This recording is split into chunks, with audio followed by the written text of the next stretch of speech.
This is Comic Geek Speak, episode 1766, top 5 animated series of our adulthood.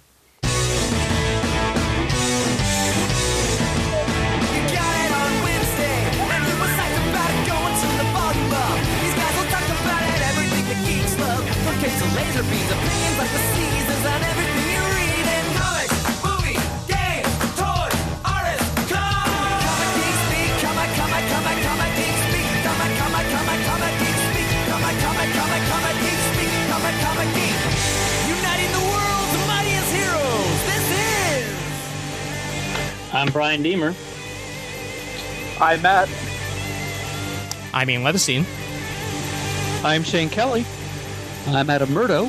And I'm Chris Everly. Wow, enough of us where I didn't even have to move the music ahead. Well, I'm thinking, wow, I didn't think we'd get through all the names. Good heavens. Yes, just slipped them all in. Yeah. Let us rejoice that our glorious co-founder, Brian Deemer, has joined us. And also, of course, Matt is with us as well. Thank you both, gentlemen, for signing on for this one. Heck yeah, all around. Once in a while, I like to return to my roots. Yeah. And we'll leave the light on for you. So what you been up to, Brian? Just life. I don't know. He's a traveling man. Yeah, I did just get back from Japan shortly before all the chaos started, so that was good timing. Yeah. You ain't kidding. Yeah, we came back, and the day I got back, they shut down the office. So, wow. Yeah.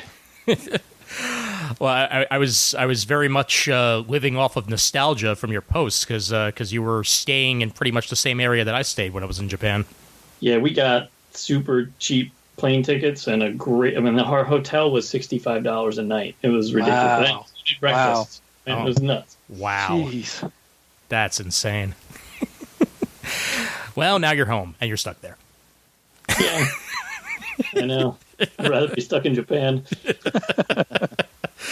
Well, we gather here one and all today to celebrate the joy of animated series. Yes. And to conclude our two-part top 5, this time of animated series of our adulthood, which would be the us turning the year 18 years old or older. It was a lot harder for me to choose this list than it was the first one. I don't know about you me guys. too. Absolutely. Yeah. Might be because it was more amount of time, but Yeah. I realized I've watched more animated movies than I have series since I turned 18. So I had to really? think, I had to think about that.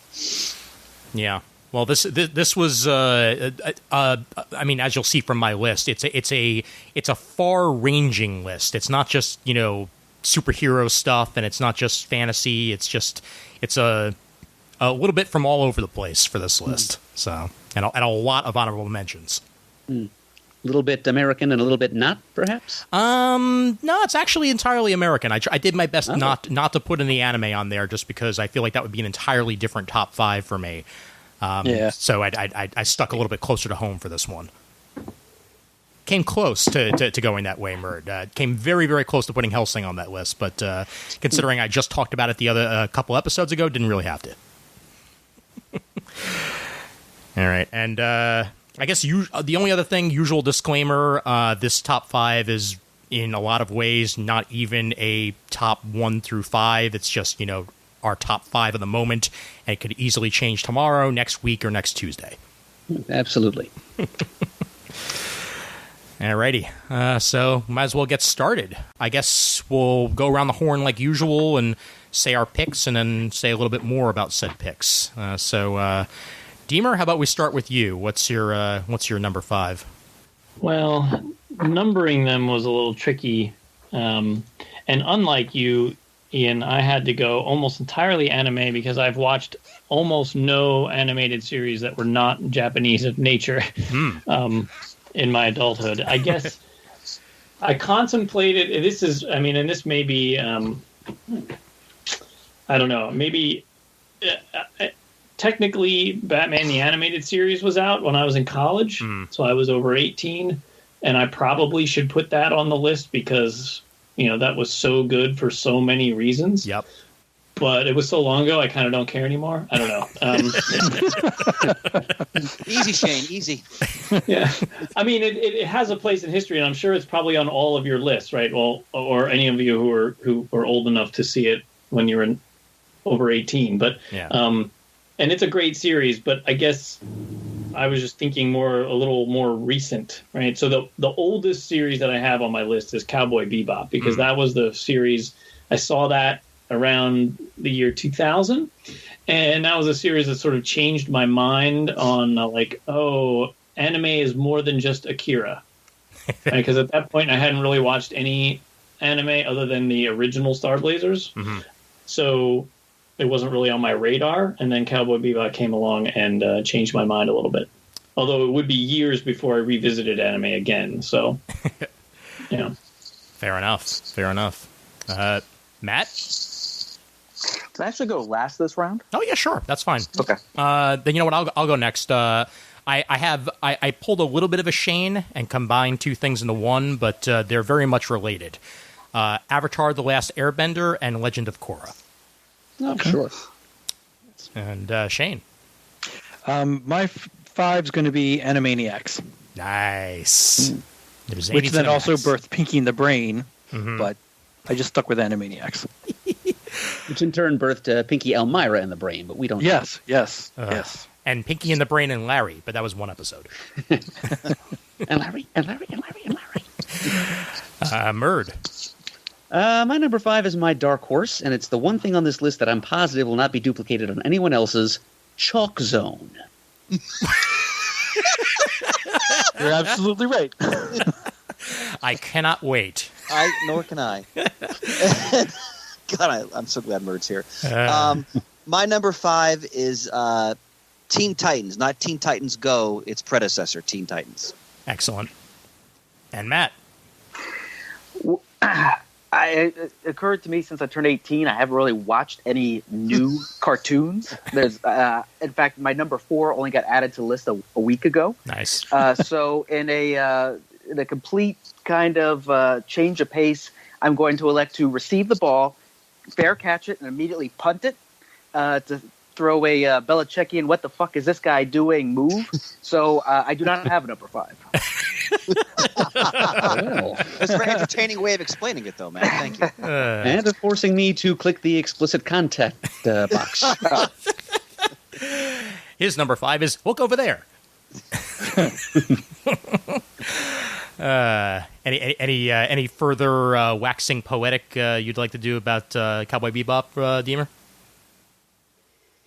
I don't know. I mean, I guess I kind of said everything I needed to say. It was, from the moment you hear the music and then you're sucked in, and then you watch the show, and it's just really good and quirky and interesting, and so it caught me, right? And now I'm actually rewatching it with Tasha now, because it's been 20 years since I watched it the first time, so I basically forgot everything there was to possibly forget.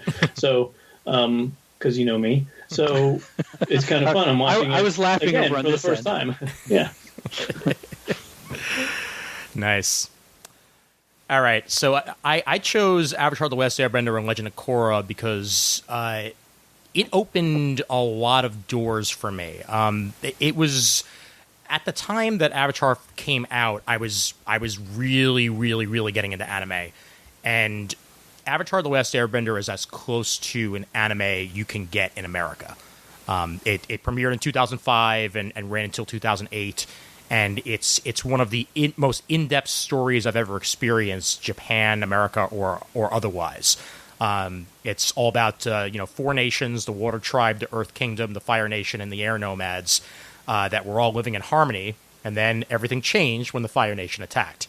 And from there, the world was basically under the thumb of the Fire Nation for years because there was no Avatar to bring everyone together. Until one day, these 2 Water Nation tribe members, Katara and her brother Sokka, discovered in ice, very Captain America-esque, Aang, this boy who is not only the last Airbender, but the Avatar that's been missing for years. And once he's out from the ice, it's essentially becomes his mission to fix everything that's gone wrong since he went missing. And the story, evolves and changes throughout its run, and it's very well contained because there's only 3 seasons, and within those 3 seasons, you get a full story that covers Aang the the Airbender trying to learn to waterbend and then to earthbend and then to firebend in order to take on the Fire Lord and bring right to the world. And he basically does so at the end of that series. And then a few years later, Legend of Korra came out.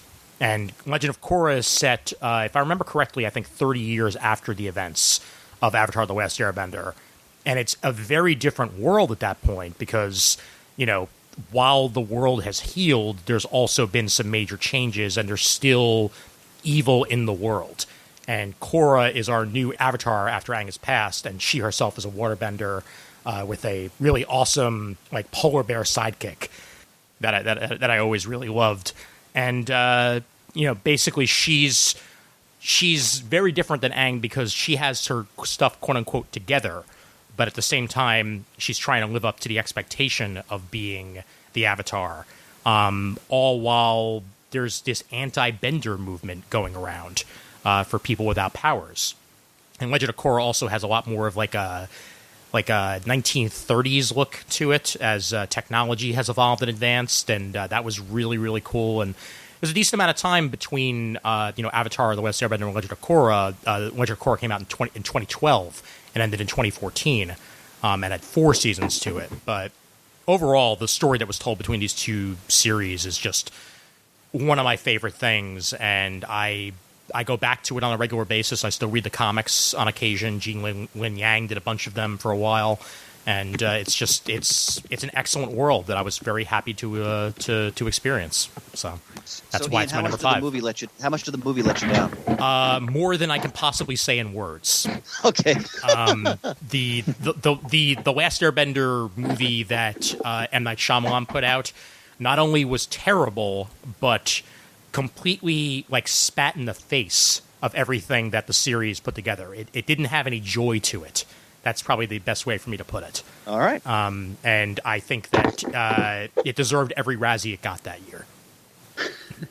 Well, there was isn't there a little bit of a story behind that, right? Because he had signed a multi-movie deal with Disney, right? Yeah. Mm-hmm. And he didn't want to do any more movies for Disney, so he just phoned it in, and I think he purposefully made a crappy movie so that they would cancel his contract and then he could go make the movies he wanted to make because he didn't want it was a lot more complicated than just he ruined our childhood, right? I certainly hope that's the case, Brian, because, and that's all well and good, but at the time, he was telling people that the reason that he was doing this movie was because his kids loved it, and that he was, trying to put out something that they would really love. Well, maybe, but yeah. There was definitely some talk in the movie community about how he was dying to get out of his contract with Disney or just fulfill it and move on. Yep. So I think he maybe didn't spend enough time caring because he was ready to make other movies, right, that were good again. And right. So I don't know. Yeah. Maybe he just epically screwed up. I don't know. I'm going to go with your theory just to make it nicer in my brain. All right, Shane. Animaniacs. I fell in love with this cartoon. I was 20 when it came out, 21. And I loved the anthology aspect of it, that you had all these different characters. It reminded me so much of Looney Tunes. It was a little bit more adult than just goofiness. I loved the 3 main characters of Wacko, Yakko, and Dot. Loved Pinky and the Brain. And it just seemed like good old-fashioned, old-school animation that was crazy and was not necessarily politically correct and didn't worry about people chasing each other or hitting each other over the head with stuff. It just did what it was going to do, and you were just along for the ride. And I enjoyed the hell out of it. And I still do. And then spawning Pinky and the Brain into its own was just icing on the cake for me.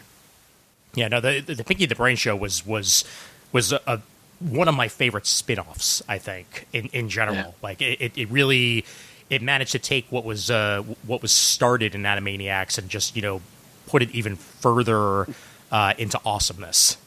Yeah. Yep. Gave the writers a chance to explore the characters and the would-be world-conquering misadventures they had into 11-minute and even 22-minute lengths. Sure. They were limited to more like 5 or 8 minutes beforehand. Yeah. Shane, wasn't there an Animaniacs comic? Yes. I believe there was, yeah. Okay. I did not get that, though. I only had a couple issues of that as I found them as time goes on. I never actively collected them. I think actually I did. Yeah. Yeah, I've got, I think at least half the run at home in my long boxes. But you haven't read them yet, right, Mer? Yes, actually I have. Okay. Long enough ago that my backlog was only a few months, believe it or not. Wow. But yeah, that was on my top 5 of my childhood, Shane. I'd said that was an after-school ritual for me back around July. Sure. Definitely. All right, Mer, Chalk Zone. We have to hear about this. All right. Just out of curiosity, have any of you heard of Chalk Zone before this evening? No. I have not. No. Oh, okay. Real deep cut then in that case. Well, Chalk Zone is actually a Nicktoon. It emerged in the early to mid 2000s, and it's one of a number of the cartoons for younger viewers that I have on my list here. But it's the only one that made the final cut because although there are a number of cartoons for younger viewers, including several Nicktoons that I have watched regularly, this is the only one that I thought had an imaginative enough concept and a strong enough execution that I thought it merited a place on this list. Well, actually, I'm lying. There is one other cartoon for younger viewers, but it's so completely different in nature. But anyway, Chalk Zone is about a young boy named Rudy Tabooty. He's like 10 or 11 years old, roughly 5th grade. He's artistically gifted, but only an average student at best. He gets bored in school a lot. So when he's serving one of his frequent after-school detentions for being caught doodling cartoons in class, he's up there clapping erasers by the chalkboard. A piece of magic chalk reveals itself to him. And using this magic chalk, he's able to draw a portal into the mystic realm of Chalk Zone. Rudy learns that he has been designated his generation's great creator, which is like the demiurgic guardian of the mystic realm of Chalk Zone, which is where all chalk drawings go when they're erased. Like people and landmarks and objects and things from blackboards and sidewalks all over the world find their way into Chalk Zone once they're erased. So Rudy is joyfully reunited with a lot of his own personal favorite drawings, including his number one favorite, a tough little guy named Snap, who's like this little humanoid stick figure creature dressed in a blue superhero costume who talks like Rosie O'Donnell. So Rudy gets to have adventures in Chalk Zone. He brings along his human gal pal, Penny Sanchez, who was the first long-term regular voiceover role for actress Hynden Walsh, who would later go on to play Starfire on Teen Titans and Princess Bubblegum on Adventure Time, to name a few. And I really enjoyed Chalk Zone. I stumbled into it when I was in grad school. It became kind of a ritual for me to watch it on Sunday afternoons while I was doing laundry. And they finally released a full series DVD of it a couple of years ago, and I actually did plunk down the money and buy it. There's only one episode that didn't make it on there because, well, music was a central part of the show. Each episode had like an original music video, and it's pretty. The videos spanned a lot of different genres, and they were fairly high quality compositions. On a par with, say, the music of Fraggle Rock, which also tried to dip into as many different genres as it could. And one such episode had a music. It guest starred the Baha Men, doing a cover of Harry Nilsson's "Lime in the Coconut," and owing to copyright issues, that was not allowed to be included in the DVD collection. More's the pity. But yeah, there were a lot of fun, imaginative uses of the central Chalk Zone concept. The characters were endearing. The voice cast was top notch. It remains in my mind my favorite Nicktoon, and much underrated and underappreciated and too little known offering in the annals of Nicktoon history. So I thought I would give it a little extra touting here by slipping it in there as number 5 on my list.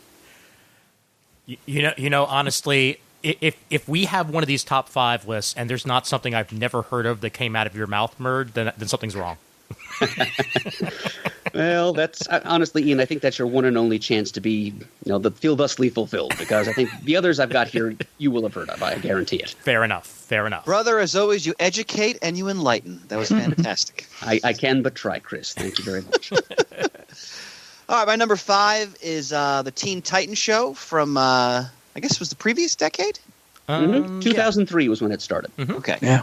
I have very fond memories of the show for a couple reasons. One, my stepsons were little kids, so I watched it with them, and they were of the right age where they really enjoyed it. And I really enjoyed it because I could tell that they had gone to the well and they really read the classic Wolf and Perez stories, and they did, and even some of the older material as well in terms of some of the villains like the Mad Mod, for example. And they just kind of modified and adapted that for a younger audience, but an older audience like myself could still enjoy it. And I love the show. I watched with the kids whenever I had an opportunity. I got the DVDs, played it a lot in the store. I just thought it was a great sort of cartoon, that kind of fusion of sort of its comic origins and then also to a good general audience. So that show was a delight for me. Plus, they did the Terra Deathstroke story. So, yeah, I thought that was really well done. That is one of my favorite cartoons, and it's on my list, on my alternates list. My kids were also young when we were watching it, and it was just fantastically done. Like you said, it did so well with villains, bringing about obscure villains and going through storylines. It was just enjoyable. Yeah. I actually still need to sit down and watch the bulk of the series, because when that show came out, I was still young enough where I could feel jaded, and I was upset that it was not in the DC animated universe. That it was not in the Timverse or Diniverse, and I didn't give it a shot, and it stinks because there's actually been a decent amount of episodes that I've watched since that were really well done, and it's all on the DC Universe app. So I am just gonna sit down sometime in the near future, especially since I have so much time on my hands right now, and just watch it all the way through. And I know that the Teen Titans Go meets Teen Titans movie is on the Cartoon Network app at the moment. So I can, also watch that once everything's all said and done. So that's, at least I know I have a way to watch it. If I'm not mistaken, the voice actors who do the Teen Titans crew is the same ones who voice the Royal Flush Gang of Batman Beyond and Justice League. Ah. Huh. Interesting. Yeah, I am pretty sure I remember hearing Hynden Walsh's voice on one of those characters, too. So, yeah, I think Matt may be right. That's pretty cool. All right, let's move on to our number 4s then. And we will start with Matt, since he balked on number 5. This was a late entry. It just happened last week. I would say Earth's Mightiest Heroes. Nice. I was hoping someone would have that on their list so I wouldn't have to. So well done. All right, Chris. For the 1990s, X-Men. Brilliant. Murd? My number 4 would be South Park. Ooh, well done. Wow. Deemer? Made in Abyss. Okay. All right, there's another one I've never heard of, so this is going to be Yeah. good. Shane? Mine's my one cheat through the whole thing is Justice League and Justice League Unlimited. Okay, great. Another one I don't have to put on my list. That's barely a cheat sheet. Yeah. I agree. Yeah. It is firmly on my list, but now I get to say a different one. So that's very much the case. And my number 4, Adventure Time. Come on, grab your friends. Hell yeah. All right, go ahead, Matt. Yeah, so with Disney Plus, when I first got it, I decided I'm going to start with the Spider-Man, the anime, and his amazing friends, and then build up. So that's what I was kind of doing. and I was saving the 90s animated series kind of last before I jumped into kind of more of the current stuff. So I finished that up, and I got right into the Earth's Mightiest Heroes, and I was more impressed than I thought I would be with it. Like with the 90s Spider-Man series, towards the end, they had stuff that was going on in the comics at the time. They had some storylines that were pretty recent in there, like Secret Invasion was one of them, that were pretty neat. I think one of the things that really sold it for me was the voice actor who voices Tony Stark has a bit of a Robert Downey Jr. sound to him. So whenever after seeing him, after I would read Tony Stark, that's whose voice I would hear. And I thought, unlike where in the comics they sometimes didn't seem too successful trying to bring that Robert Downey Jr. Off the top of his head comments, wit type of thing in writing Tony, I thought they did it pretty well in the series. Probably the biggest thing I didn't really like is, I don't mind it sometimes, but Cap calling people soldier all the time. It kind of got annoying, just like when someone says, hey kid, hey chief, probably when I say Stosh to people. But it just, after a while, it's like, okay, you don't have to keep saying soldier, especially, multiple episodes later where you've been in the present for a while, that it just doesn't kind of feel right. But no, they had some relevant stuff. It was a pretty good series. The animation was pretty decent as well. Yeah. No, everything about that show worked for me, and it is the Justice League of the Marvel, animated universe. Like, it is easily the most put together of the animated series that have aired so far. Eric Loomis is the name of the voice actor that voiced Iron Man, by the way. Okay. And that's why and Ian, what you just said is why it's my number one, so I'll talk about it more later. Fan-damn-tastic. Yeah. Well, and that's one I want to conquer with the Disney Plus app. I don't really know that I've watched any of those episodes. I've made my way all the way through season 1 thanks to a long-term DVD loan from Chris. My compliments, brother. So I'm new to it too, Matt, and it is fairly impressive. Yes, there's a lot that I like about it. Yeah, and it's unfortunately one of those series that actually only really ended because of the purchase by Disney. Because after that merger happened, they wanted to bring all of their animation in-house, and it was not an in-house animated show, so it went bye-bye.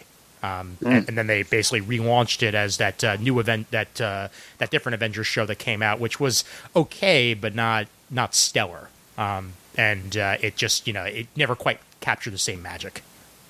No, and I actually thought the series finale was kind of lame. Yeah, I guess would be the best way. I thought it had a lot of good momentum until that last episode. I was like, yeah. And one of the things I did was I liked how Hank Pym, when he would alternate between Giant Man and Ant Man, and his helmet would kind of reflect. It would morph depending on which ability if he was gonna go big or small. I thought that was kind of neat as well. Yeah, Hank Pym is my favorite thing about that series, at least through season 1. Just the way he was written, his ambivalence about being a superhero in the first place, his hesitation to use violence, and the performance of voice actor Wally Wingert. I would agree with you there, Adam. Yep. Alrighty, who's next? Well, I have about 4 minutes until I need to go, so can I just sort of burn through my list here? Brother. Yeah, absolutely. By all means.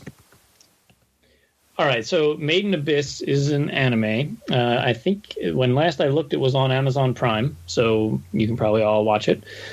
And it's this really cool, like, adventure show. So it's set on in this world where the buildings are all medieval, and they live, and the town is around this huge hole in the ground that just goes way, way, way, way down.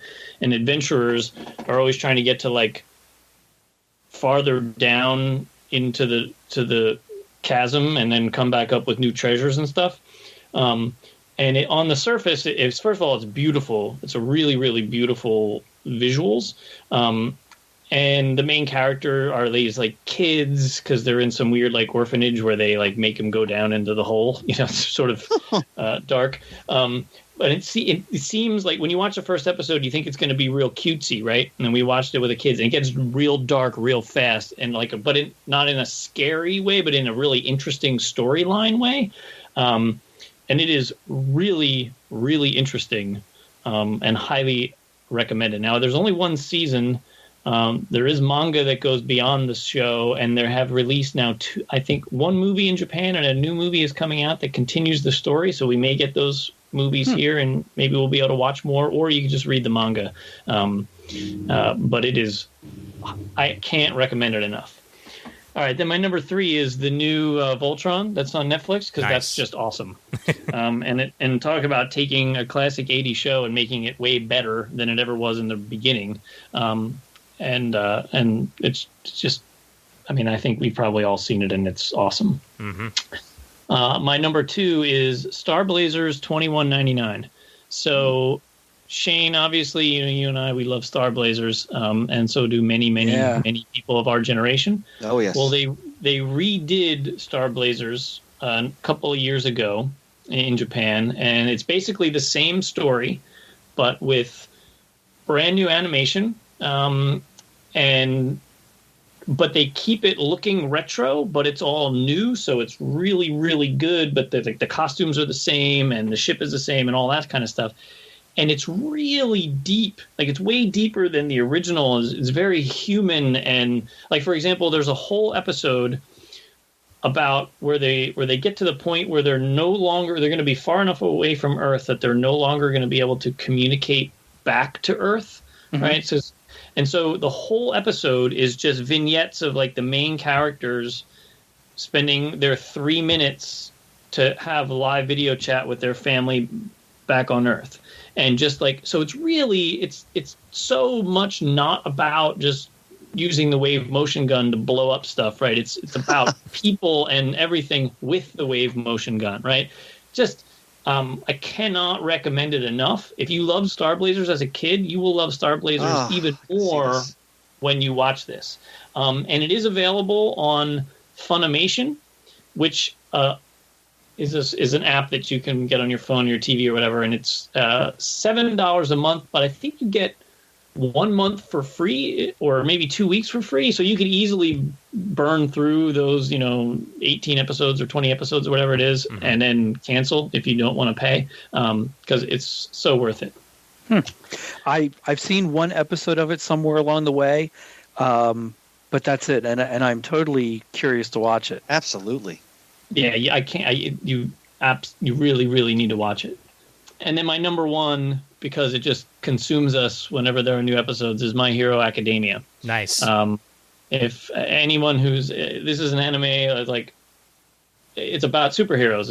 It's a world. It's in Japan, and it's like contemporary, but it's in a universe where basically every person has some sort of superpower. It could be you're super, super strong like Superman, or it could be that, you can make bubbles come out of your ears, like really weird, like inane things, and like dumb and powerful. And then it's about a high school where they train kids to become heroes, right? You have to be a licensed, registered hero, and then you fight villains and stuff, right? It's and it gets dark, but it's really fun because this class that you're following, they all have these personalities, and they become friends and enemies, and like you would in high school. But then it's way more about than that. The villains are evil freaking villains. Like, it's really, really dark at times, and just very entertaining. So as a bunch of comic book fans, if you're not watching this show, you're really doing yourself a disservice, because it just gets better and better and better as each new episode comes out. The story just builds and builds and builds. Also available on Funimation or Crunchyroll, whatever streaming service of your choice. And we watch as a family. I have merchandise that I've bought. We read there's ancillary manga in addition to the main series. We read all that. Like, we're hook, line, and sinker on My Hero. We did costumes at Dragon Con this year. Or last year now. It is a freaking, and there was a group costume shot at Dragon Con, and they couldn't put everyone in the shot because the big steps where they take the pictures were too full. So they had to like break it down and do like all of this character come up, and there would be like 30 people of one character, right? And it was awesome. That's how popular this is now. And there are 2 movies out now too, in addition to the 3 seasons of the show. So definitely check it out if you hadn't. And I guess I should say, as a little sidebar, because some people are going to be very confused, is that I didn't mention any of the Star Wars shows. because one, I haven't finished either Rebels or Clone Wars. Clone Wars, I wanted to care, but I just don't care about the Clone Wars time period, right? Because the movies were so frustrating to me that even though the animated series was good, and I know that it gets really, really good because everyone I've ever spoken to tells me that. And now that I have Disney Plus, like I will probably somehow, some way find the time to burn through it and see all the episodes. And Rebels I'm actually enjoying, but I'm still only on the first season, so I couldn't really rank it because I just don't, like, I haven't watched it enough, right? Rebels is so good. Yeah. So I wanted to make sure I had that caveat, or some people were going to flip their lid and be like, Deemer didn't talk about Star Wars. What the hell? You know? Yeah. Fair enough. You know what? Before you head out, Brian, let people know about your daughter's book. Oh, well, yeah, I guess I can brag a little bit. So anyone who's been listening for all 15 years knew me before I had children. And my oldest child, who is now 13, she wants to be a writer, and she has wanted to be a writer for several years now. And she actually finished her first novel. It is available on Amazon. You can get it as a Kindle book or as a paperback. If you search for Clara Deemer, it's called Wild Catastrophe. And I certainly didn't write a novel when I was 13. I still haven't written a novel, right? So I'm very proud, and I think it's, it's pretty decent, right? I mean, it's aimed at, that tween sort of, anywhere from, I would say, 9 and older, right, or whatever. But there is some really good. She writes some really great sentences sometimes, right? And she actually finished the first draft when she was 11. Wow. And we spent like a year and a half editing and refining and stuff, right? So that's even more impressive when you think about that it was technically finished when she was only 11 years old. So I'm very proud. I got Dave Wachter to do the cover for it, which was fun. I commissioned Dave, and he did a hell of a job on the cover. Oh, that's gorgeous. Gorgeous. So if you want to support a budding author, go on Amazon and check it out, and she will be very, very grateful. It's not about this book, is obviously, and we told her from day one, it's not about making money. Don't expect to make any money. Don't expect any 5-star reviews. In fact, expect 1-star reviews from random strangers who buy it and don't understand that it was written by an 11-year-old, right? Like, that was the expectation. So it's not like she's getting rich off the book, but in fact, the what I paid Dave for the cover, she'll never recuperate that money, right? This is just a labor of love, right? Like, I wanted her first book to have an awesome cover, and supporting a friendly artist is worth it too. So that's what I did. But yes, it's called Wild Catastrophe, and her name is Clara Deemer. So that's check it awesome. out on Amazon. Fantastic. All right, man. Glad you could join us at least for a little bit here. Good to catch up. Yeah. Yes, indeed, El Deemer. Yes, indeed. Yeah, thanks for having me. And one of these days, I'm gonna get on a comic talk, because I actually have some things to talk about when it comes to comics now. Well, cool. we will definitely keep you in the loop, man. Yeah. Cool. All right, gentlemen. Thank you very much. Take care, Talk brother. to you soon. Take care. Vaya con Rios. Yes. Bye-bye. All right. I think whose turn was it next? Screw it. We'll just say it was Chris's. I don't remember the order anymore. Forget orders. Ian, I love when you get drunk with power. We're doing number 4, correct? Yes. Right. Yeah, all right. So I chose the X-Men series from the 90s. Now, 92 that came out, correct? I believe so, yeah. Yes. Yeah. So I was in college, and I was heavily reading comics. I remember I was so excited because there's a cartoon coming out about the X-Men. The only X-Men we'd ever seen before that was the one where Wolverine has an Australian accent on Spider-Man and his amazing friends. And I think there was the Pride of the X-Men one-shot. Mm-hmm. Yeah. And the Silver Age X-Men appeared in one of the classic stop-motion, might have been Captain America, one of those cartoons. There was like an X-Men appearance. That was it. So I was really excited for this. I remember at the time, there were still cartoons on Saturday morning. Oh, yeah. So Yeah. I got up in my dorm. I went down to a buddy's dorm who was also into comics, and we sat down in this little dorm room to watch the show. And I remember it's kind of like the way Ian was with Teen Titans. Mm-hmm. On the one hand, I was so thrilled to see these characters. On the other hand, I was a little disappointed with sort of the level of the storytelling. But I found it very charming overall. Just seeing all these different characters, they were adapting some of the classic stories, really simplifying them. But it was something to look forward to for a period of time. Like when I was like 19 or 20 years old to watch that show. Although, later on I'll talk about what DC was doing at the same time, and there's just no comparison. But it was – I'm such a lifelong X-Men fan, and it was such a thrill to have that experience back then. I've actually, just like with when I read Batman, I think of Kevin Conroy's voice in my head. The guy who did Wolverine is the voice that I always associated with. So there's Kevin Moyer tells me that I should watch Wolverine and the X-Men. He said it's just as good as Earth's Mightiest Heroes. It's kind of that level.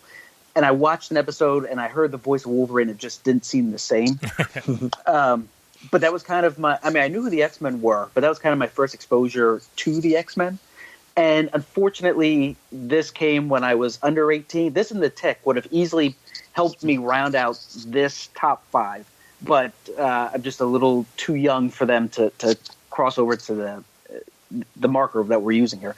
But I've actually been thinking about that series a lot, Chris, because with the virus going around, there's the episode with the Legacy virus. Sure. Where Wolverine gets pushed into, the Legacy virus, and his body automatically creates the vaccine for it. And way back in the early days of CGS, remember it was if you had a superpower, what would it be? And I don't want any powers because I don't want that responsibility. But I said, if something, I'd want it to be something that I would be invulnerable. But having watched some of the X-Men movies, I've come to realize that I think I'm really fascinated with Wolverine's mutant abilities. Not so much the the claws; those are cool as well. But the healing factor. And I thought, if only if he existed now, we wouldn't be in a situation we could potentially, because of like in that episode with the Legacy virus. His body might be able to produce the vaccine so we could all get back with our lives and not be trapped at home with people and want to tear each other's eyes out. I hear that. The two things that I'll mention, I think one of the reasons why I still don't like Scott Summers to this day is because of how dull he was on X-Men the Animated Series. Because that was one of the most milquetoast interpretations of the character I've ever experienced in my life. And two, Cal Dodd is the name of the voice actor for Wolverine. That's right, yeah. And I literally just found out he's also a singer, which means we missed out on a musical episode of X-Men the Animated Series where we hear Wolverine sing. So Hugh Jackman, if you come down to it. Yeah, right? Exactly. Yeah. Yep. One other thing that Cal Dodd has to his credit, he's an authentic Canadian. Yes, he is. Yeah. Yep. Mm-hmm. Naturalized, but that still counts. To piggyback with what you just said, Ian, there's an episode where I think it was Mr. Sinister where Scott says, "Stay away from my friends," and I always thought it sounded hokey. Like it didn't even seem like a threat. It just seemed like someone that wants to fight you that really you could obviously tell has no strength and no fighting ability. That it just seemed like a half-assed threat. See, it's a shame because when Cyclops is written well, he's a fascinating character. Yeah, but when he's not, he's just running around screaming, "Gene!" And half the time, Jean didn't even want to call him by his right name. She would say, "Cyclops!" Yeah. And Matt, I agree with you. I can see him standing there with his arms folded, stomping his feet, going, "Stay away from my friends!" Putting a big pout lip out. I also hated Cyclops' '90s costume too. Oh, God. Yeah. Although I have to say, sometimes there's an early episode where I think he caught up with Wolverine, and he says, "Are you coming, or is it your day off?" Sometimes I'll mumble that in certain situations. You coming, or is it your day off? If we're loading up the family to go someplace, I'll mumble if Meg's taking a little too long. Are you coming, or is it your day off? I still hear on a regular basis in my head, "I go where I want to go." Oh yeah. All right. I believe Murd is next. Yes, it is my turn, and I apologize if you guys can hear a phone ringing in the background because that's on my end. The bat phone. Yeah, of course. I wish it were the commissioner. To the Batmobile, Robin. Okay, so South Park. From humble beginnings, South Park began as a very cheaply animated. It was just put together by two guys, whom the world now knows as Trey Parker and Matt Stone. It was just animated using little snippets, like paper cutouts.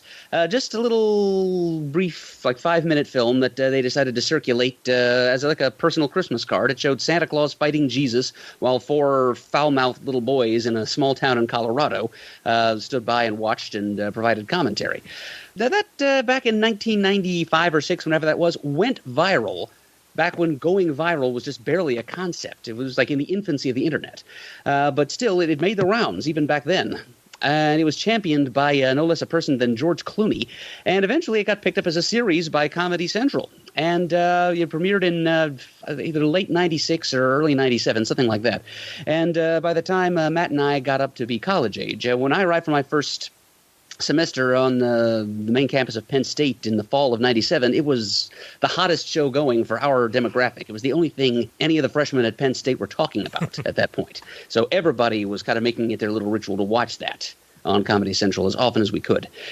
And it was scatological. It was very crass and crude, both in terms of animation and in terms of humor. But it still got some good juvenile belly laughs out of us. It's evolved over the years, again, both in terms of animation and in terms of content. But it's never entirely lost its edge. It's still pretty cutting-edge satire, thanks in part to its legendarily quick turnaround time. I think somewhere there's a documentary about the creative process on South Park called 6 Days to Air, which is a reference to how quickly they can throw together an episode of South Park if need be, which allows it to remain just as topical as can be. And here we are, about a quarter century distant from its premiere, and its new episodes are still being produced. I kind of wandered away from it for a while there in the mid-2000s, but I found my way back by the end of the 20-teens. Actually, by the end of the 2000s, I think. During our CGS Best of Awards a bunch of years ago, I actually nominated a set of episodes called The Coon and Friends Trilogy as best comics-related project in another medium, because it was about Eric Cartman, the foul-mouthed, sociopathic little fatso, who is like the breakaway character for that show, who became a superhero called the Coon, and he formed a little Super Friends group with his friends in South Park, and that 3-part series of episodes dealt with the BP oil spill. It dealt with Cthulhu, the Elder God from H.P. Lovecraft. It dealt with journalism. They have a way of satirizing a whole bunch of different things in a single episode and somehow being able to fuse them all together more or less seamlessly. It's Seinfeld level for its ability to do that. Yep. And yeah, it's still funny. I haven't loved it the entire time. There are a few seasons, I think seasons 19, 20, and 21, when they experimented with serialization, and I thought the results fell very flat. And can usually count on them to give me at least a couple of hours of good South Park reruns per day. It's still a major part of my viewing diet. I felt it had to be on the list. Yeah, I'm right there with you. I've loved it ever since ever since it started, and I did have a few years there as well where I fell off, but I definitely bounced right back, and I enjoy the serial seasons to a point, but I do agree that some of the storylines went on a little bit too long. I think the storyline with Cartman and his girlfriend was easily my favorite of the bunch. Yeah, but that's completely up to interpretation because it was basically Cartman destroying a human being is kind of what that entire thing was all about. yeah, which he's done perfectly well in the span of a single episode in the past, many times. In fact, he has. Yeah, yes, I will agree that it's certainly open. It's polysemous and open to interpretation because I would call that my least favorite of the protracted storylines. Fair enough. But hey, those seasons did give us the member berries, and we've gotten a lot of mileage out of those. Remember Star Wars? Oh, yeah, I remember. Maybe Chewbacca. Oh, man. Yeah, no, and I'm glad it's still around. I'm glad that we've gotten some good video games out of it because the Coon trilogy that you mentioned gave us the Fractured But Whole video game for multiple systems, and we've got Stick of Truth out of the Lord of the Rings episodes. The Black Friday trilogy, which Yep. for those of us who've worked in retail is extra ingenious. Oh, my God. It tackles that and also Japanese princesses and the Game of Thrones and a whole bunch of other stuff. I will still hum Less Fighting Love to myself every now and then. Every now and then I just break out into wiener party, lots of wieners, fluffy wieners. One wiener next to another wiener. Oh, magnificent. Oh, man. Good times. Good times indeed. Yep. Bird, you should have been a voice actor, among many other things. Thanks, Chris. It's not too late. No, it's not. That's true. Shane, did you give your number 4? Mine was Justice League and Justice League Unlimited. There's not a whole lot to say other than I loved what they did with these cartoons. I loved all the characters they put in there. I love the way that they brought in more and more DC characters as the show continued and went on and morphed into Unlimited. Great storylines, great animation, a return to the Tim verse or the Dini verse. It was just top notch for me. I just loved every episode of it. Thought some of the early ones could have been a little bit better when they couldn't get the rights to certain other characters, but by the time Unlimited came around, all of that came about and you saw characters I never thought I'd see. So I'll just every now and then I'll just throw in a season and start watching it or listening to it and just go through the whole thing. I actually had this as my number 1. I think technically it's considered 2 different series, although I've always counted it as one series. So have I. Yeah. I actually, my problem, I like seeing some of the other characters in the last 2 seasons, but my problem with those became essentially everyone's a Justice League member. Whereas I like the first 2 seasons where you just had your 5, and every once in a while, like Metamorpho would come in, or Aquaman. So I like that notion of these are the guys, or these are the people. And then you can have other people come in there. But after a while, it just seems like everybody's in the league. It just kind of diminished it for me. And one of the things I did like, and I guess it's up in the air if you wanted the 3rd season or the 1st season of Justice League Unlimited to be the end.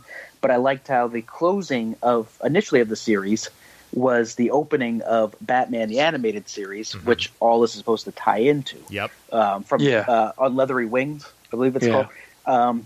But then again, the last season that they had, I also didn't mind it because I liked how they had the group of heroes running down there, and it ended with the with the Trinity, specifically with Batman, since he kind of kickstarted this whole universe. So but I think the later seasons also kind of suffered, at least from the Batman side of it, with the fact that they had the Batman going on at the time, so they couldn't really use. Oh, sure.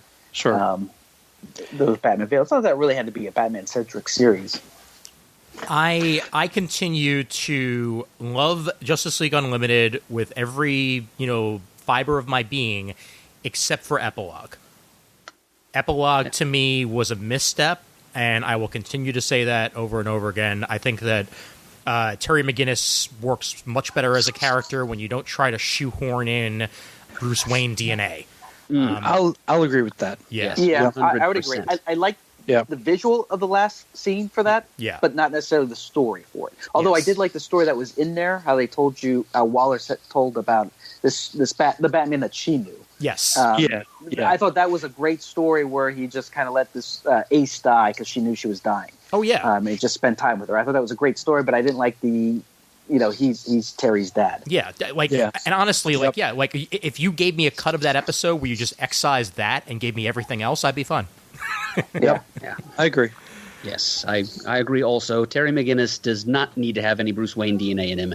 And I really don't buy Amanda Waller's motivation for hijacking Mr. McGinnis's testicles to bring Bruce Wayne Jr. into being. It's just, yes, I agree with you, Ian. That is the one sour note that struck. And, Matt, I get what you're saying about how allowing potentially every superhero in the DC universe to be in the Justice League might diminish the prestige of the definition of the League. But at the same time, it does give the writers a lot more toys to play with and a lot more interesting characters to throw together in random, DC Comics Presents style team-ups. So, I definitely much, much, much prefer Unlimited to regular Justice League. Unlimited is on my list of alternates. Justice League is not. And it's funny because I'm still up in the air as to whether or not it's going to be on my list or not. But if it is, it's specifically Unlimited because I think Justice League came out slightly before I was 18. And I'm going by the rules. Oh. All right. Adventure Time. I adore Adventure Time. This is a series where I remember sitting down and I wasn't quite there when it started, but I remember sitting down at my old apartment with my then girlfriend who had been watching random episodes on Cartoon Network. And this was all in season 1. It first started in 2010, and the pilot was aired originally actually as a failed Nicktoons pilot in 2007, and then got picked up by Cartoon Network and went from there. And it was definitely 2010 when I sat down and watched it, and I basically watched a whole bunch of episodes out of order because at the time you could do that with the show.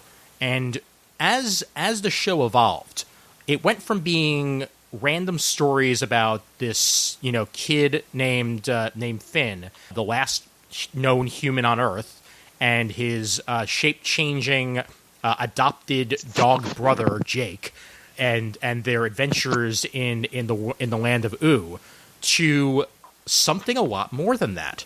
A whole story structure built and continuity built, and you really started caring deeply about these characters. Finn and Jake were, the stars, but there was also, Marceline the Vampire Queen. There was, Princess Bubblegum, and all the other characters that they put in there just, over time. Hell, even Lemon Grab I started giving a crap about. Lemon Grab was one of the most annoying characters I've ever met in my life. Unacceptable! Thank you for not saying it at quite the decibel level he usually did. Oh, my God, please. But it all became this world, and as a comic book reader, you give me a world and I'm in. And Pendleton Ward made that happen. He wasn't even there for the entire show as showrunner. They brought in a whole bunch of different creators over time. I've mentioned her a couple times. Ashley Birch was both a writer and a voice actress in later seasons. And also some of the people who worked on this at the start then wound up being creators for things like Steven Universe. So that's all you got to say right there. And the finale for this show legitimately had me in tears because you watch this kid grow up. You watch Finn grow up. That was the point of the show, is that you were watching him go through his teens until he was quote unquote an adult. And that's when the show ended, when he was officially an adult. And you get to, basically say farewell to your friends because that's really what these characters became over time. And it ran for 10 seasons. It had a bunch of episodes in some of those seasons, but I adore it in every single way. And it's one of my favorite damn things I've ever watched in my life. I love Adventure Time. And you give that to a kid, you give that to an adult, they're gonna have something to enjoy about it. So that. Well, Ian, one thing I want to piggyback on that. Your last statement is that my boys were again little when that came out, so they were really into it. Mm-hmm. So I was watching it with them. Not every episode, but frequently. What I enjoyed about, like you said, was wow, I can feel okay watching basically an acid trip with my kids, and they're getting something out of it. I'm getting something else out of it, and I'm not sure if my wife and I are like, what the hell is going on here? But in the best, like that weird Korean speaking old video game and all this just ate it up because I like it was clear my kids were getting something totally different out of it than what I was getting out of it. Oh yeah. And that's what I mean. It's really hard to do a show like that can appeal to such vastly different, sort of age sensibilities. So great selection. Oh yeah, and BMO was the voice of BMO was also the voice of Jake's girlfriend slash later wife, the unicorn horse. Princess Rainicorn. Thank right. you, Princess Rainicorn. Thank you. Yeah, and she spoke Korean as Princess Rainicorn, and everyone understood her, even though she was speaking Korean. And she spoke English as BMO, and that was that. So. She was also on Gravity Falls. Yes, she was. Yes. That might be coming up later. Anyway, but yeah, just absolutely love it in every single way. Now, before we get to our number threes, gentlemen, how about we go to the voicemail line? Let's do it. All right, and we want to remind folks real quick what the voicemail number is, because it's not coming to me, and Shane's on the call, so he knows. Yeah, I got to find it, though. Oh, I got it. You'd think after all this I'd know off the top of my head. I got it on the website. It's excellent. 267-702-6642 for anybody who wants to send in a voicemail.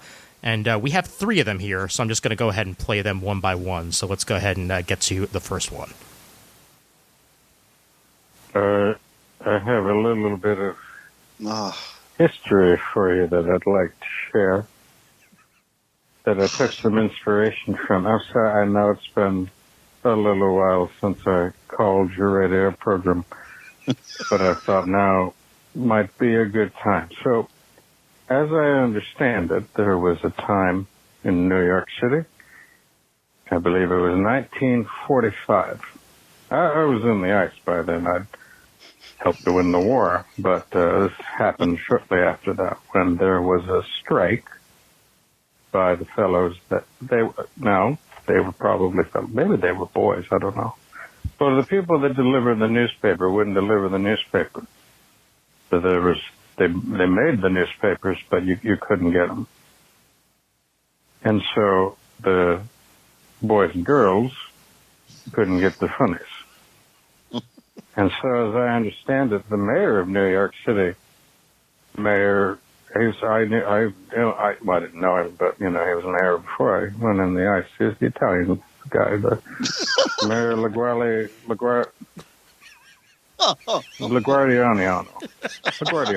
was Mayor LaGuardiano, the Italian mayor of New York City. He got on the radio and he read the funnies on the radio, so that the boys and girls could just scooch up to the radio set and they could hear about Dick Tracy and they could find out, and they wouldn't have to miss out on their funnies. And people really liked that.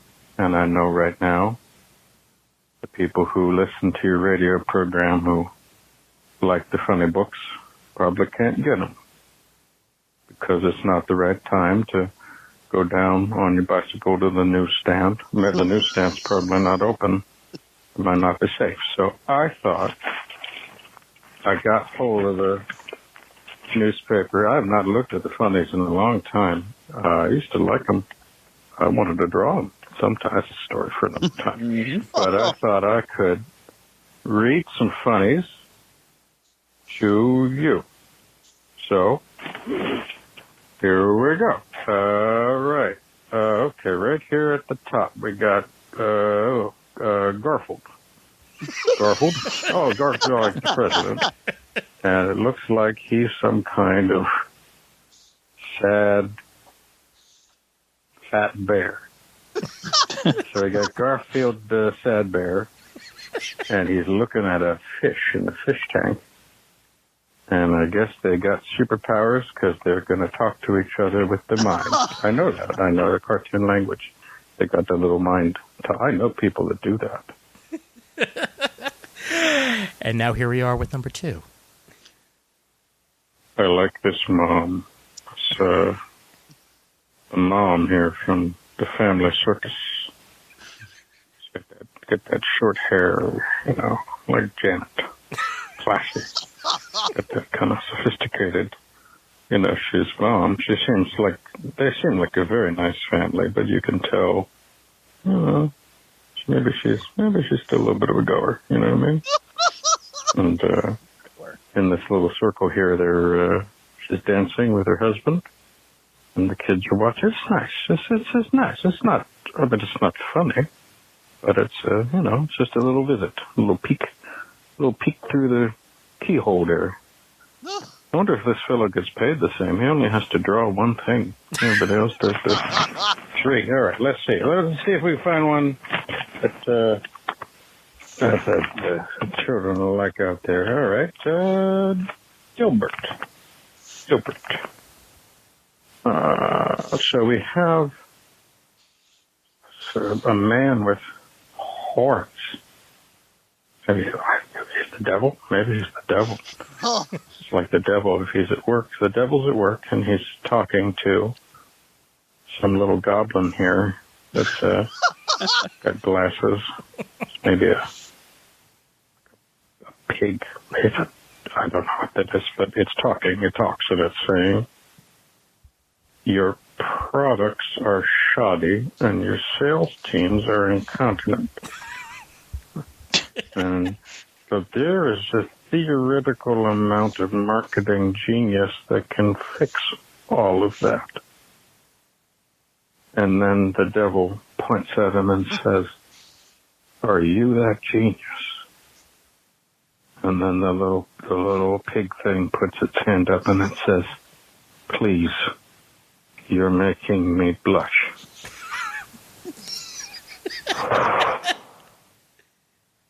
I don't know what the hell was going on there. Who that's for. It's not for I miss Little Orphan Annie. I mean, what was wrong with that one, right? You know, you had... Why can't they still make some Little Orphan Annie? I ask you that. Boy, we're really on a ticking time clock here with your answering service. All right, this last one. Last one. I think I found a good one. This looks like one I recognize. Blondie. And you got the blondie, and you got the fancy fella that's with her, and they're at a wedding. And she says, don't Ryan and Christy make a lovely couple? He says, I'll say. And then she says, what a beautiful wedding gown. Have you ever seen anything so gorgeous? And he's looking at the lady and the wedding guy. And then the next picture is a big cake. And he says, well, did you get a look at the cake? I like that. You see, because he thinks the cake, he wants to eat the cake. And he thinks the cake looks better than the wedding woman. See, that's a guy. That's all you need. You need a guy. Well, I hope that helped pass some of the time. I know it's not the same. But I wanted to say that if Jeremy were here, I would tell him to wash his hands. Not that I don't think I think he was a clean boy. But you know what boys get up to, especially when they got some time on their hands. They go find a tin can to play with and, you know, get a little dirty. Maybe they find a girly magazine in the woods. I don't know, just wash your hands right now. That's what I'm saying. When you come back from what you're doing, wash your hands. Say a prayer for the real heroes out there. I think we all know who those are. Stay safe. And to Jeremy's friends, I'm pointing my finger forward right now. You can't see it, but I just want you can hear me pointing my finger. I want to say to you, just because you're not in school right now, the regular way, you got school on the television, there's no reason to try to dope. All right? You see my finger pointing at you? No dope. It's a bad bet. You'll thank me later.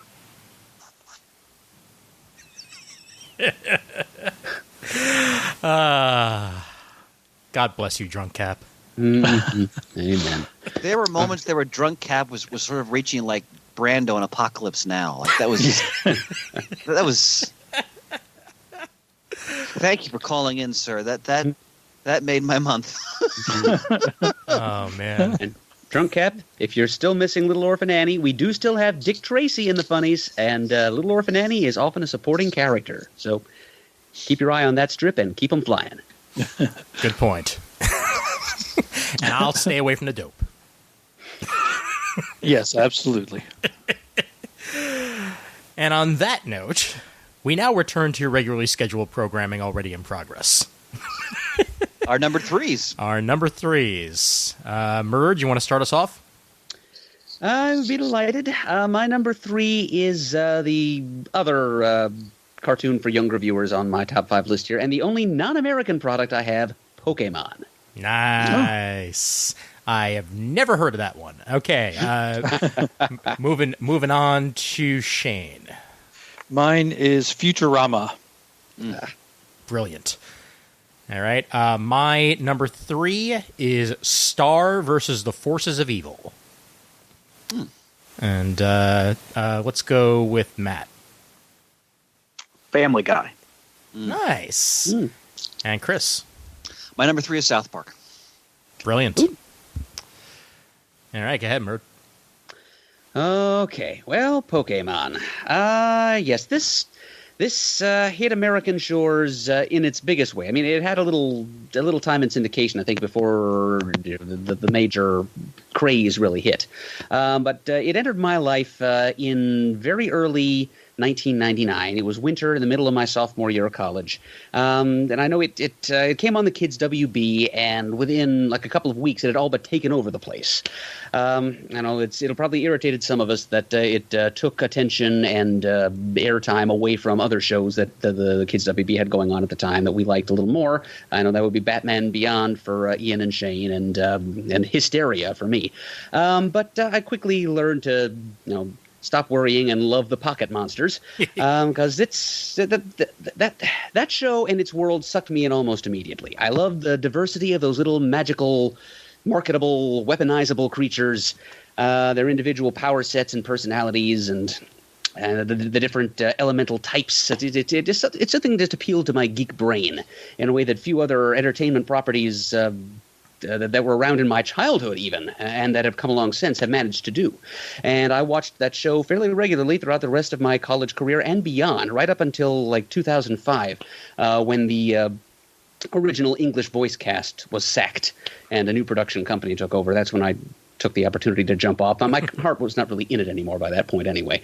But I also picked up a couple of cartridges of the Game Boy game. I had Pokemon Red and Pokemon Silver, and I spent many, many hours I should have devoted to my college education tracking down those little monsters and evolving them, training them, trading them every once in a while with friends.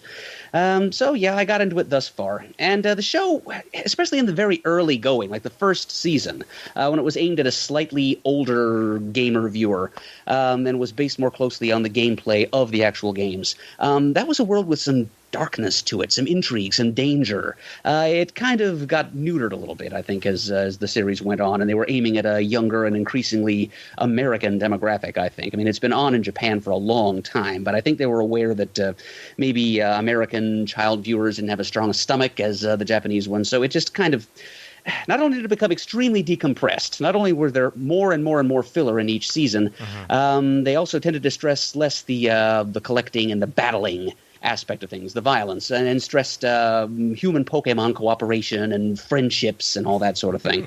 It didn't have quite the same feel and the same gusto and bravado to it that I felt that the rollicking adventure of the early episodes did.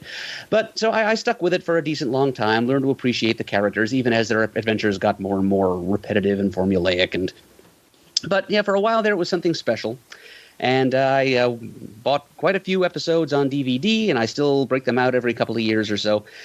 It was a period of video game-styled high adventure. I was riding the crest of that wave of anime properties that suddenly were sweeping the nation in the early 2000s, and none of those... I did get into a couple of those other properties, as we'll hear when I do my alternates list, but none to quite the extent as Pokemon. And I'm happy that Shane and I were able to share a Pokemon geek moment just last year, right. I believe, when we went to see the Detective Pikachu movie in the theater. Yes, we did. Hi, my name is Ian, and I used to work for Pokemon. Yes, you did. Right. Sound off, Ian. Sorry, I didn't mean to cut you off there, Shane. No. Oh, that's all right. The fact that I had to watch this for my job changed my opinion of the show ever so slightly, because everything changes when you're doing something for pay. Yes, you know, definitely. it goes from being a pleasure to being, you know, what you literally have to do as a living. And I used to watch it all the damn time when it was on Kids WB. I was, you know, very much into it at the time. I was the right age for it. Never got into the cards, thank God, because I had enough of a money sink in comics. I didn't need to have another money sink in cards. But I really, really enjoyed it. And I stopped watching it around the same time you did, Murd, like right around the time of the voiceover shift. But then when I sat down and I watched the later episodes, I really noticed an uptick in quality. And again, it may just be because I was watching it under different circumstances and I was an older person, but a lot of the Americanization had disappeared at that point. Where, you know, changing the names of things for the sake of it, like, you know, changing onigiri to donuts, you know, was no longer a thing that they did. And I think they realized that the people watching it are not that stupid.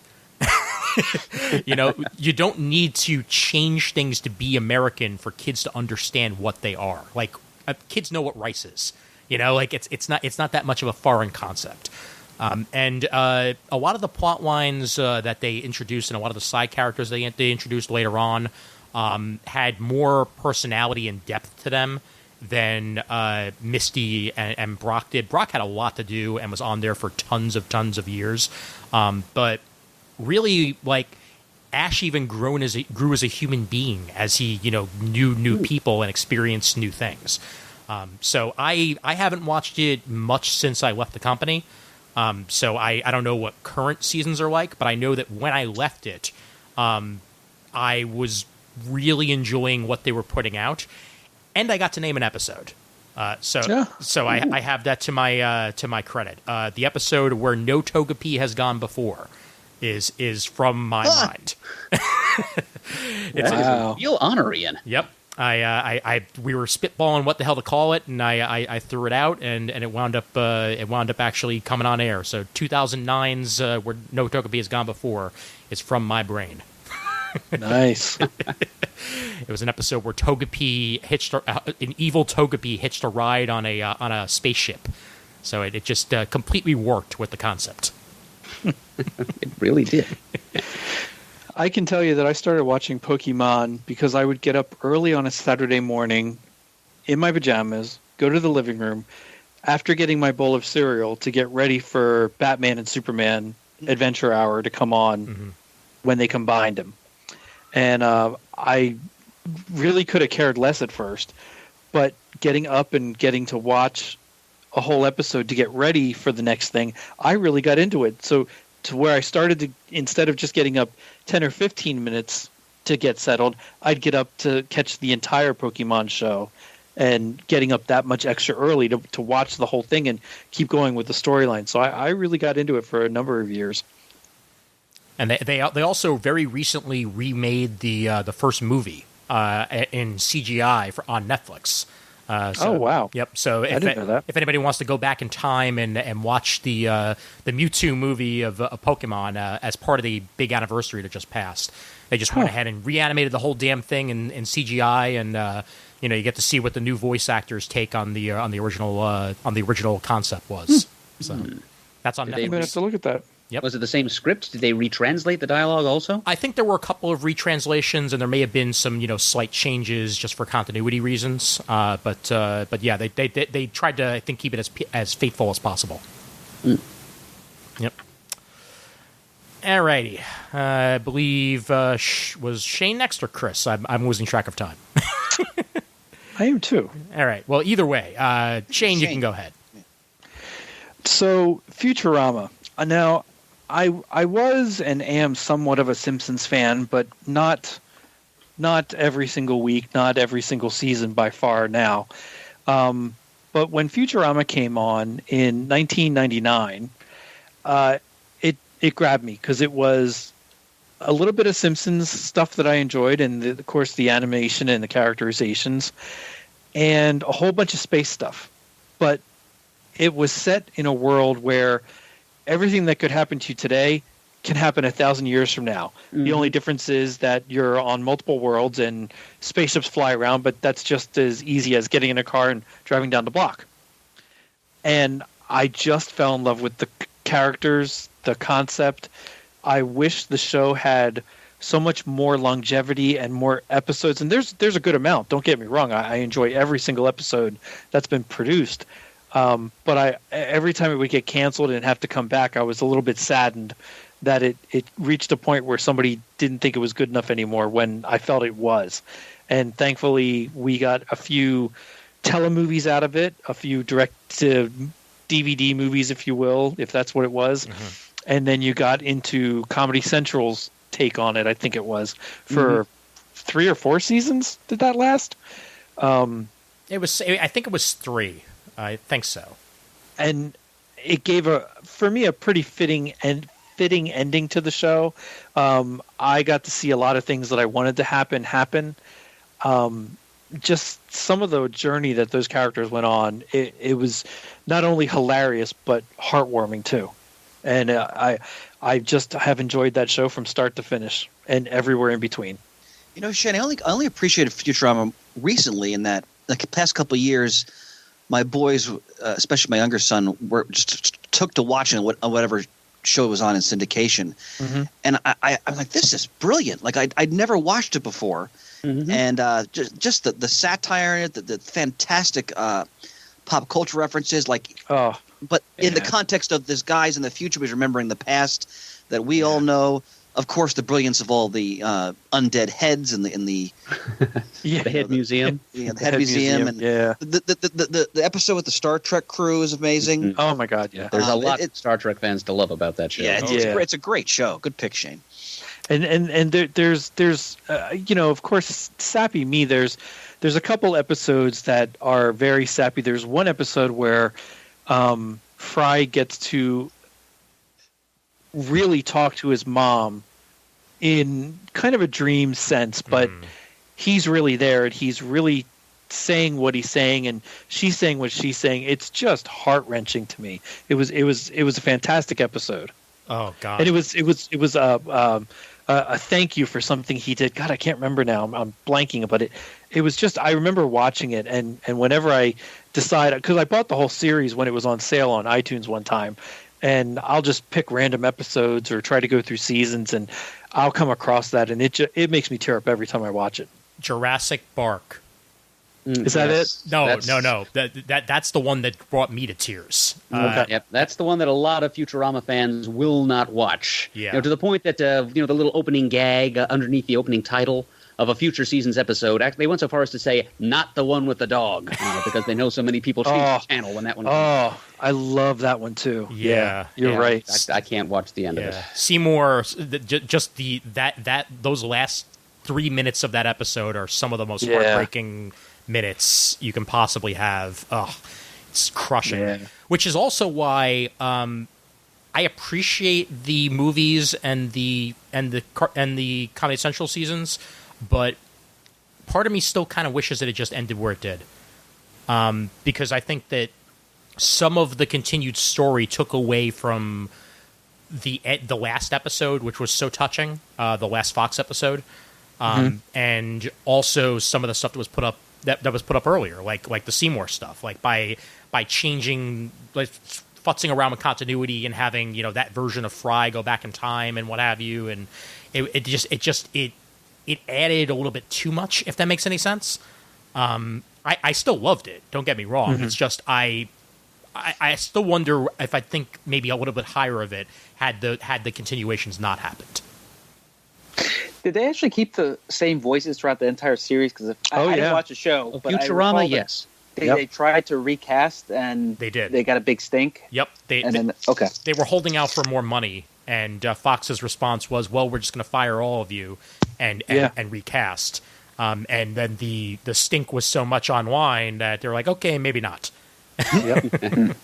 The episode you're thinking of, I think, was Game of Tones, Shane. Mm-hmm. That could be. As much as I've watched those episodes over and over, I'm very poor at knowing the names of those episodes. Yeah, because I see here that at the end of the episode, he dreams of arriving home and finding his mother watching a football game. Yep. So then that's definitely the one that you're thinking of. Yep. All right, Matt, go ahead. I went with Family Guy. I was thinking after the first season of The Simpsons, I wasn't really interested. Never got into Futurama. Only saw like a couple episodes of South Park. And I remember seeing the great John Duffy invited a bunch of people over to his house one time, and this was like the early season or so, and we watched an episode of Family Guy, and I thought, what the hell is this? And then it wasn't until later that on TBS was running a rerun that I saw.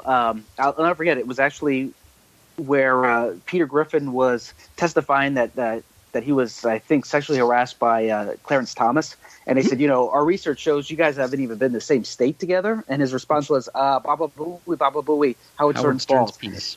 And I was like, there's something about this show. So I've never watched like on Fox when it airs at 9, I guess, on Sundays. I've always just watched reruns. But I love the humor. I love the ridiculousness. I tell Meg all the time that I'm grateful she puts up with my Peter Griffin type shenanigans. There's unfortunate to help myself. I can never say shut up, Meg, but there will be times where I'll just go like, Meg, I'm hungry. Get me something from the kitchen. But there's a lot of different moments throughout the series that I love, like when Peter grows a mustache and is convinced he can speak Italian now, or that he was saying about how it's a manly man, and he starts going through a list of guys, and he's like, I can't, and I forget the guy's name, for the lead singer of Queen, Freddie Mercury. Yes, and he's like, he was extremely gay. No, he wasn't, because he had a mustache. And there's another one that I recall just actually watching the other day where Brian puts out a tweet of a stupid joke, and he goes watch a movie and comes out, and they just want to cancel him, and he does this huge apology, and it's like, I don't think if that was live action, they could do that series. It would take too much heat, and it's weird how it's almost like an All in the Family type of thing where they'll take they'll take like a stereotype of, say, like women are bad drivers, and then they'll do a cutaway to something that's completely ridiculous to illustrate the point of women being bad drivers. That it's just ridiculous. I'll watch my language out so you don't have to click anything, but it's ridiculous, and that's kind of what I like is they'll go with stereotypes and they'll crank them up to 11 to show you the ridiculousness of them, but they're just stereotypes that are always around, like the Christmas Story. Yes, that's a racist movie because of when they go to the Chinese restaurant at the end and that stuff. So there's a lot of those little things that I think are hilarious. That if you know what they are in an age where people want to be offended, you can laugh and just see, hey, this could be as ridiculous as Tropic Thunder if you understand what the purpose of Tropic Thunder is and not just look at it on face value. Yeah. So that's just a series that when it's on, I'm glued. Not so much the first couple seasons, but beyond that, just the cut. I love the cutaways. If nothing else, I love to see what kind of cutaway they can throw in there. Well, and that was on after Futurama, so I would go right from one to the other. And I agree with you, Matt. I'd sit there and laugh at it, and no, I should not be laughing at this, but it is just hilarious. Well, the thing about I'm sorry, Shane. Go ahead. No. Go ahead. No, it's because Family Guy is one of my alternates. I mean, you both hit the nail on the head in that the humor, so one would say, especially, years past, this is politically incorrect. Mm-hmm. But I've always been a believer in that when you make fun of everybody, which that show and also South Park does, and they do it very skillfully. It's often very subtle, very effective. And Matt, you made a great point. A lot of times they sort of explode, these stereotypes. But it's the kind of show, if you just go in with sort of like a comedic open mind, you're going to find something funny about it. Even if, as Shane said, you may say to yourself, maybe I shouldn't be laughing, but you are laughing. Yeah. Because it's that damn funny, and it's so well written. Hey, that reminds me of the time that Matt picked Family Guy as his number 3. Yeah, all right, now we're just going to sit here and stare into space until we cut back to us. Yes, exactly. Chris will light up a cigarette. I really enjoyed Family Guy when it started, and I was glad when it came back. I still think to this day that When You Wish Upon a Weinstein is one of the best episodes of television. That was the one that Fox banned the first time around, right? Yes, and considering how ridiculous things have gotten since, you look at that now, and it's it's the most tame thing ever. But oh, how times have changed. But it got to be too much for me after a while.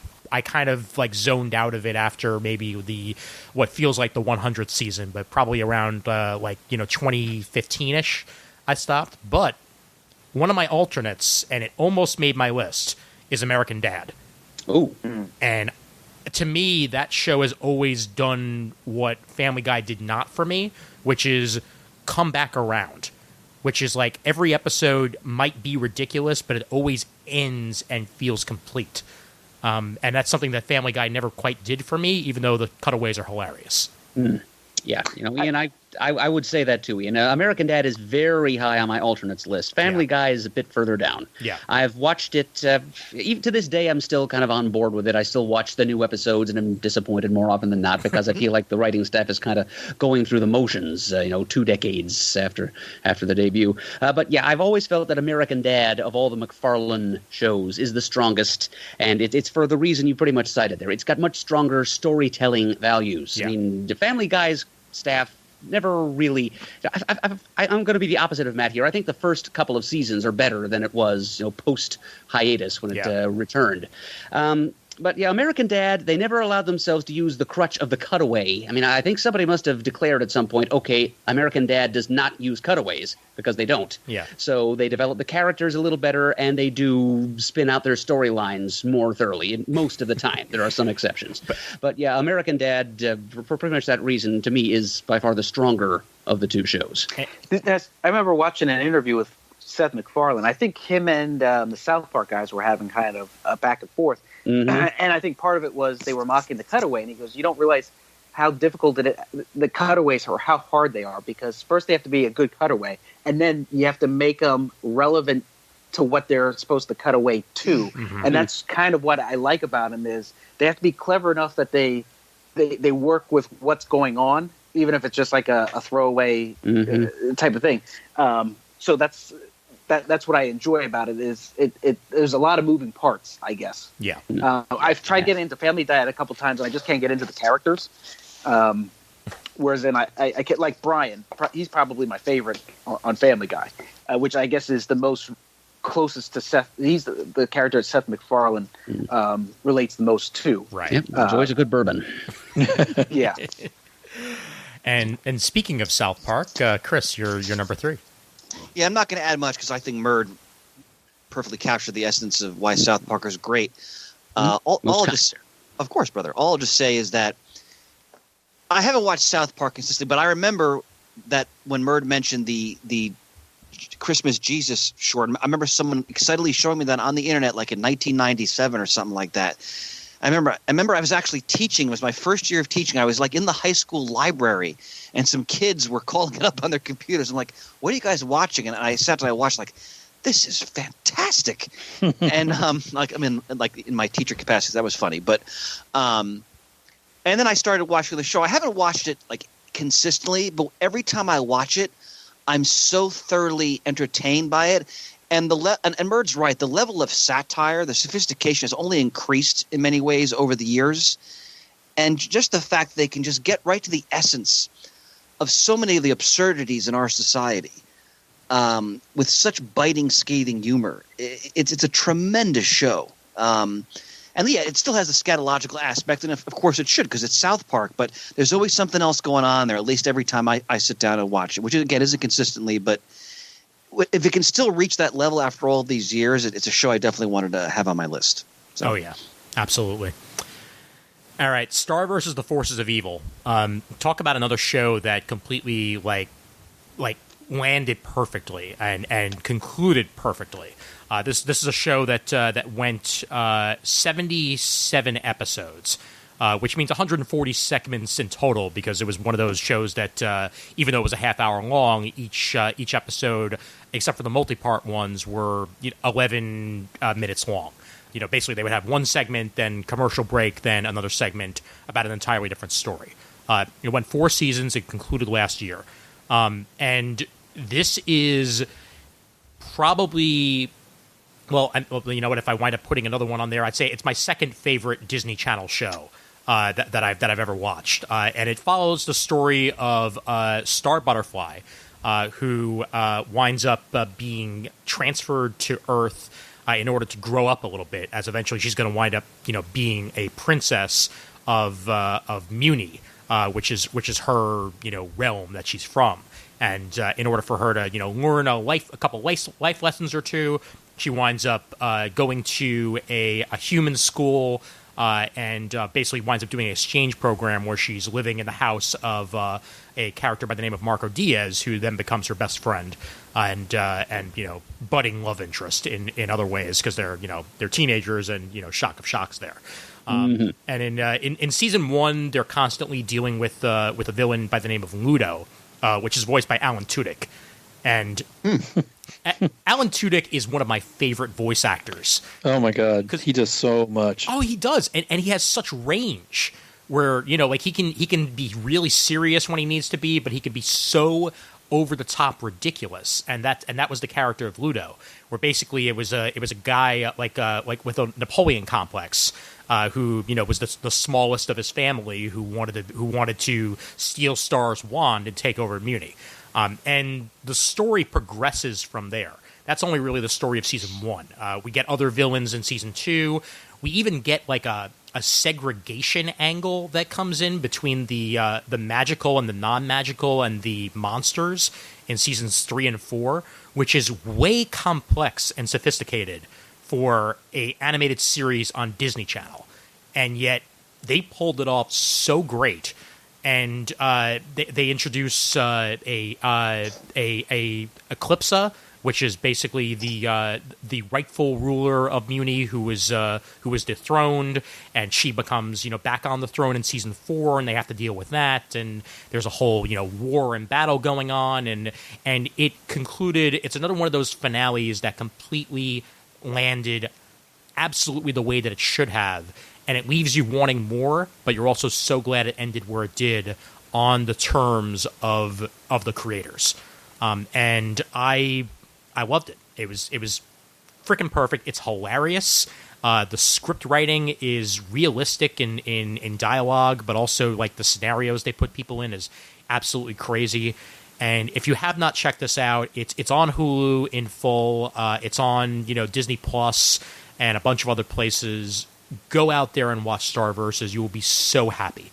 And it's just one of those shows that brings me joy more than anything else. So that's why it had to be on my list. Yeah, that's one that I tried to dip my toe into, Ian, but because it was on Disney XD, which is a cable channel I do not get, that made it somewhat difficult. Yeah. I did see a couple of episodes. I liked the one where Marco and Star tried to rescue Star's friend Princess Flying Ponyhead from that maximum security finishing school for wayward princesses. Yep. That was entertaining. But yeah, and Joe Books actually put out a couple issues of a comic book series based on Star versus the Forces of Evil. But yeah, it was just, on the whole, for my viewing palette, it was a little too twee in the early going and a little too quote-unquote woke towards the end. So even though I did get a chance to sample it, it was okay, but I wouldn't call it a favorite. It didn't make my alternates list. Fair enough. Can't win them all.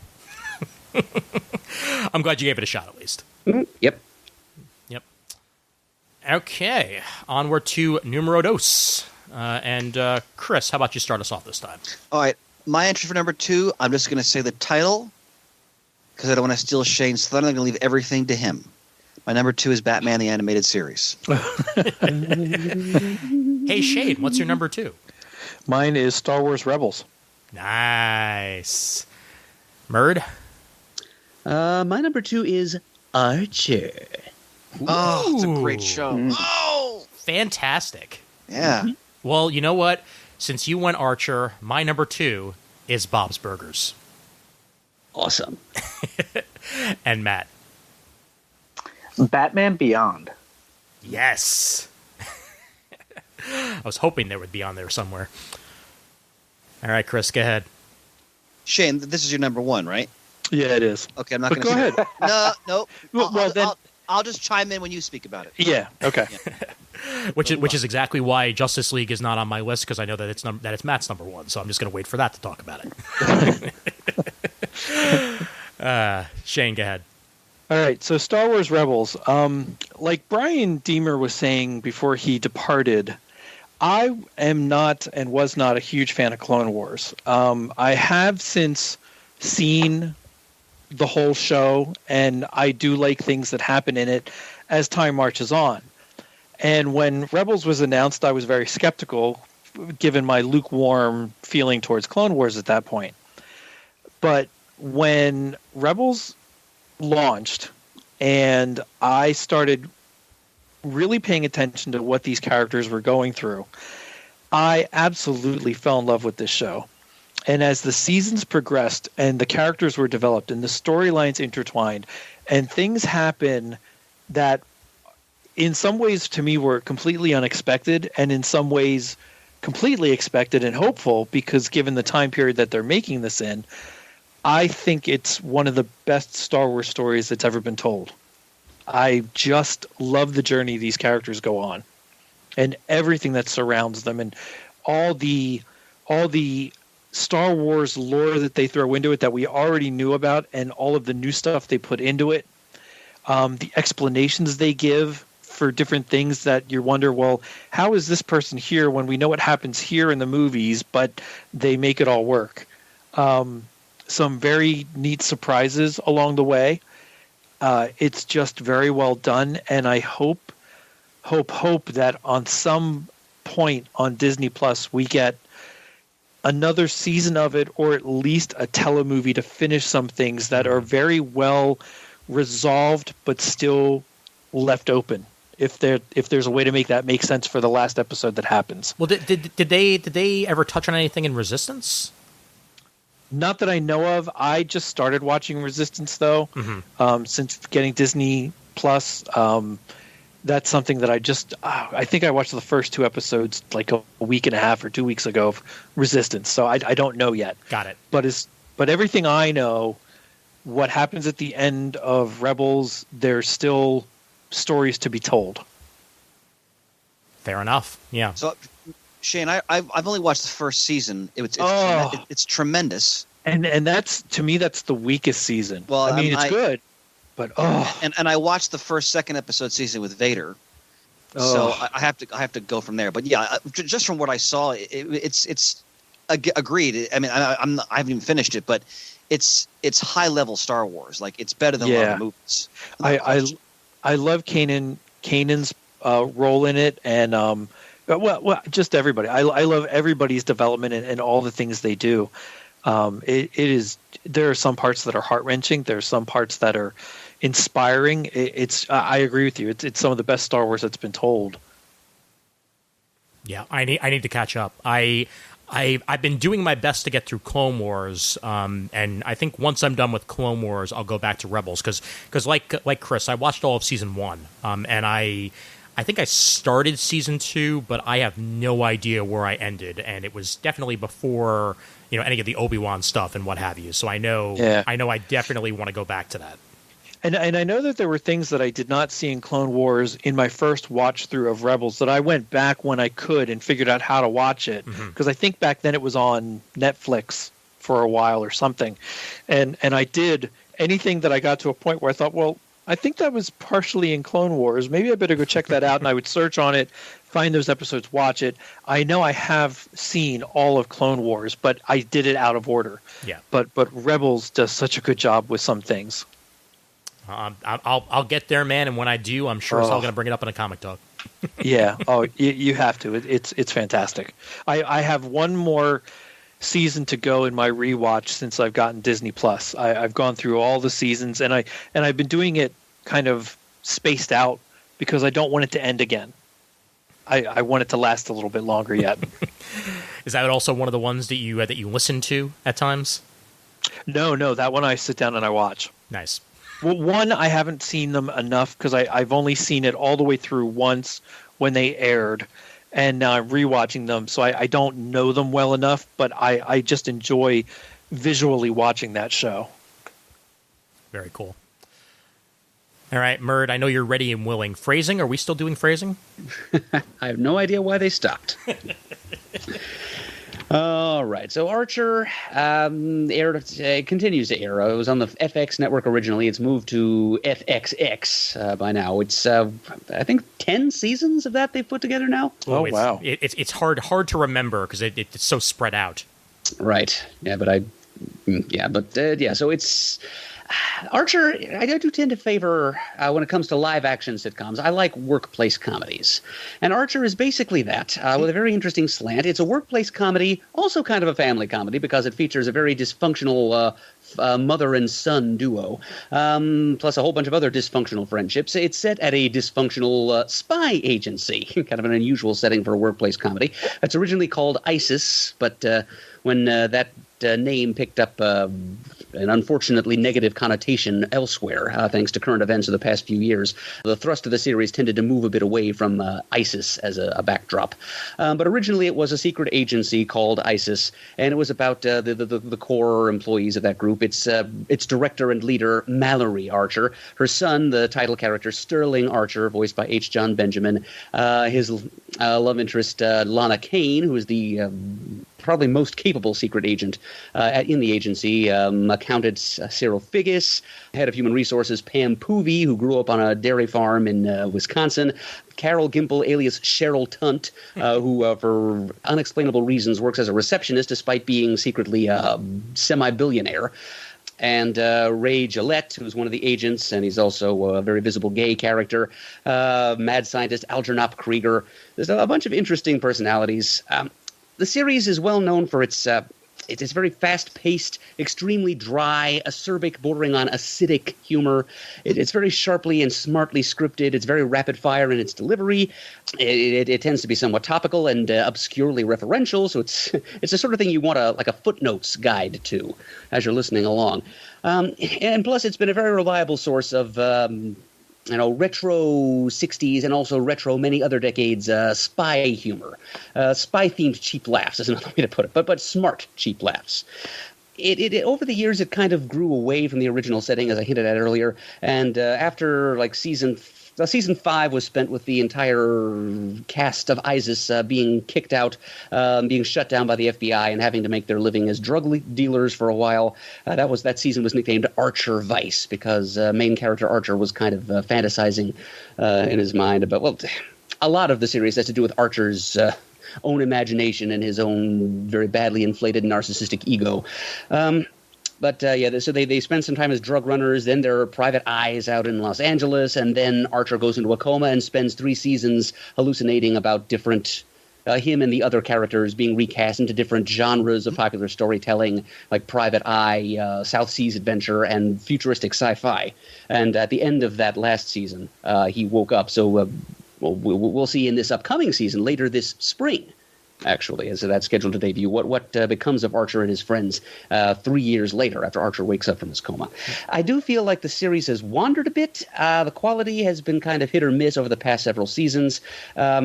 If I can just wander into another animated series of my childhood for an analogy here, the Alf cartoon show, which I liked very much as a kid. In its last couple of seasons, it evolved or devolved, as you will, into Alf Tales, where the usual cast of characters from Alf just spent a season or two acting out parodies of well-known fairy tales.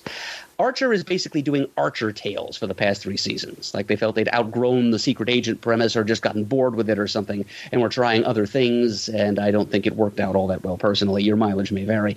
But I still very much enjoy the characters. I love the writing style. You got to appreciate the amount of craftsmanship and thought that goes into the segues between scenes on that show, because they always try to go from one scene to another on like some common element in dialogue from the previous scene to the next one. Just watch the show carefully sometime, and you'll see what I'm talking about.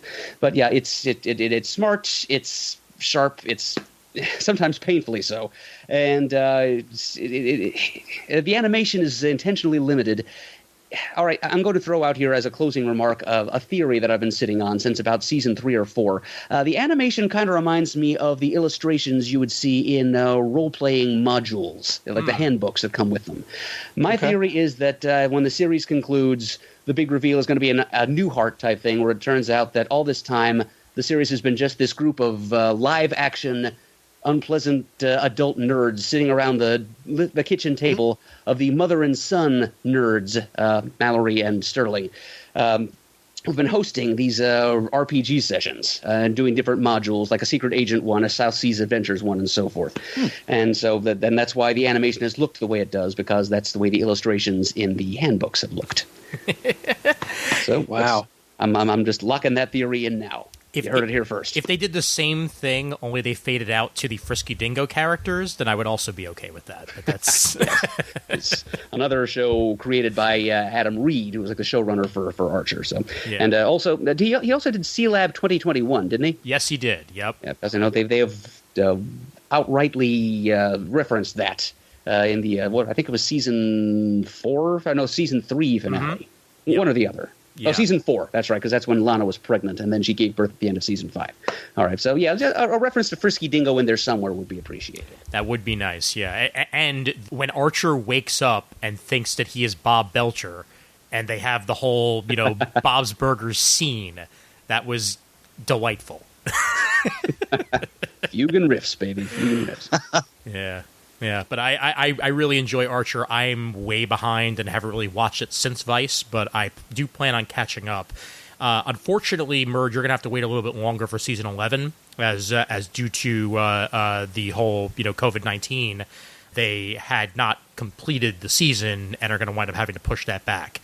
Oh, too bad. Yeah, so it was originally going to premiere in May, and now it's nebulously later this year. So whatever they settle on is where it's going to be. So we're going to have to wait a little bit longer for that conclusion. I can be patient. Yep. We've always got the reruns. Yep. Since you mentioned that, I might as well mention H. John Benjamin's other show, Bob's Burgers. Please do. My God. Talk about a show that has been consistent in quality since it premiered. We are now 10 seasons in to Bob's Burgers, and it is just as good as it was when it started. I love every single episode of the show. Like there's like a handful that I would not watch again. And every year they have a Thanksgiving episode, which is regularly hilarious. One year, Bob wants to cook a perfect turkey, but he keeps sleepwalking and throwing the turkey into the toilet. So he winds up having to buy like 4 different turkeys until they finally manage to do it. This last season, he wound up getting a heritage turkey from like this special farm, and the power goes out on the block, so he winds up having to cook it outside. And the fire department tries to shut him down, but he's doing his best to try to, keep it rolling because this is his dream. And there have been so many different episodes. There have been musical episodes over the years with robots involved and other crazy things. And it's one of the most realistic TV families that's ever been animated to me. Bob, Tina, Jean, Linda, and Louise really feel like the back and forth you would find between mother, father, and kids. Like they're really realistic kids. Dan Mintz as Tina is hilarious as the 13-year-old who's obsessed with butts and writes, real life fan fiction for her friends. Eugene Merman as Gene is he's the fat rambunctious brother that is really into using synthesizers and stuff like that. So that's always cool. And Louise is the best character because she actually learns and grows, and you're even seeing her sort of become preteen herself, especially with her obsession with boy bands. It just I love every minute of it. It's just a great half hour of turn your mind off fun, and that's what Bob's Burgers always is for me. And I love all the background references to different types of burgers every episode. I want to make all of them. They all sound delicious. And every episode there's a different location to the right of their store, and an exterminator truck that goes by is always different. It's so damn fun, and I'm glad that it's going to be around for a couple more years at least, because I'm pretty sure they just renewed it for at least 2 more after this one. So wonderful news. Yep. Yeah, because Ian, I echo every word of praise you had for this show. Bob's Burgers is very high on my list of alternates. Yeah, it definitely rings true as far as the family dynamic, and I can even take it a bit further because from personal experience, I can say it's the kind of dynamic you find in a family that also runs a family business together in a seaside town on the New Jersey shore. Because I've got quite a bit in common with the Belchers. We haven't gotten quite as far as living above our store in New Jersey, but sometimes it feels like it's that close. It's definitely that kind of relationship that you have, and they are very well rendered characters. I love the family business that they have. I love all the recurring gags that you mentioned, Ian, the burger of the day, the business next door to Bob's restaurant, because that's accurate to the rate of turnover you often find in real estate in coastal towns like Stone Harbor or like whatever town Ocean Avenue is in. They've never actually mentioned that. Yep. But yeah, it's a great cast of characters, and I also agree, Ian, that it has not declined in quality. If anything, it has increased in quality since the first season. Just not bad when you consider this was originally supposed to be about a family of cannibals. They grew the premise effectively. I've described this as it reminded me in the early going of early Simpsons if it had not gone off on a kind of the divergent evolutionary path that it took. It retains the feel of early Simpsons in that it never stopped being about the characters and about the stories. It has not lost its way in the way that shows like The Simpsons and Family Guy and American Dad, etc. They just kind of get lost in this quagmire of topicality and self-referentiality. They don't do that on Bob's Burgers. They don't poke, go through the fourth wall and poke fun at themselves or at the situation. It never outgrew its situation the way The Simpsons and other shows like it think they have. Yeah. No, they're still finding good stories to tell about these characters and their setting, the people in their world, their friends, their neighbors. Teddy is a character for the ages. I think we all know a Teddy in our lives. Yes, one of the most recent episodes, the Belcher family is on a quick vacation, and he's fixing a ceiling tile at the restaurant, and because he has the key, he winds up turning that into him living the life of the Belchers for a day, where he goes behind and makes himself a burger and what have you, and he keeps talking as if he's married to Linda, and then they all get back to find Teddy in Bob and Linda's bed. Wearing Bob's pajamas, I believe. Yep. Yeah. Oh, so great. And I got to see a live reading of Bob's Burgers once. Oh wow! And it was so great. Yeah, I remember I got it the day of on StubHub, and there were amazing seats, and they all did comedy beforehand, and not only was it the full cast, but we also had who plays their landlord? Kevin. No, not Kevin Spacey. Kevin Kline. Kline, right? Yes. Yeah. Mr. Fish Odor. Yep. Yeah. Kevin Kline was there, and he was part of the live reading, and that just made it even more superb. Wow, Kevin Kline. Yep. Jeez. Yeah. Yep. I listened to the commentary tracks on the first season DVD. The showrunners still couldn't believe they somehow bamboozled him into being a part of this cast. And the voices they have. I mean, Sarah Silverman is involved with this. That the fact that they've had Sarah Silverman and her sister Laura, for that matter, right, are both in there. Billy Eichner, Paul F. Tompkins, Bill Hader, Keegan Michael Key, and I'm pretty sure Keel was in there as well. Peel was in there as well. Robert Smigel has played characters on it before. Pat Oswalt. Yep. Samantha Bee. It's a who's who of comedy, basically. So love it to death. So damn good. Amen and amen. Yep. All right, and Matt. Well, with Batman Beyond, I kind of we already discussed about the whole he's Bruce's son, which I didn't care for. The other thing I didn't care for of the series is how they established that Bruce and Babs had a relationship, which always just seemed wrong. I always looked at agree at that as kind of his a daughter type of thing or a niece. Yeah. So it was weird to see that. But other than that, one of the things that I like with Logan is the notion of you got one more ride in you. You're beat up, you're withered, like an Unforgiven. You got one more ride in you. And I always felt as though this series took Bruce to that point where there's still one more ride, and if it wasn't for, which I thought was an excellent idea, what started his life as Batman ends his life as Batman, and by having to a gun. So it was the having to resort to using a gun to defend himself, which is why he gave it up. But I always felt the series kind of always left you believe he still has one more adventure in him, that if he'd have to put on the cape and cowl one more time for something, that he could do it, and that would be it. I liked how more so with him. To me, if it's not Batman, is Bruce Wayne. So if it's not him, it's not. It just doesn't feel like Batman to me. So even though McGinnis took up the mantle, I always was more interested in just seeing how this aged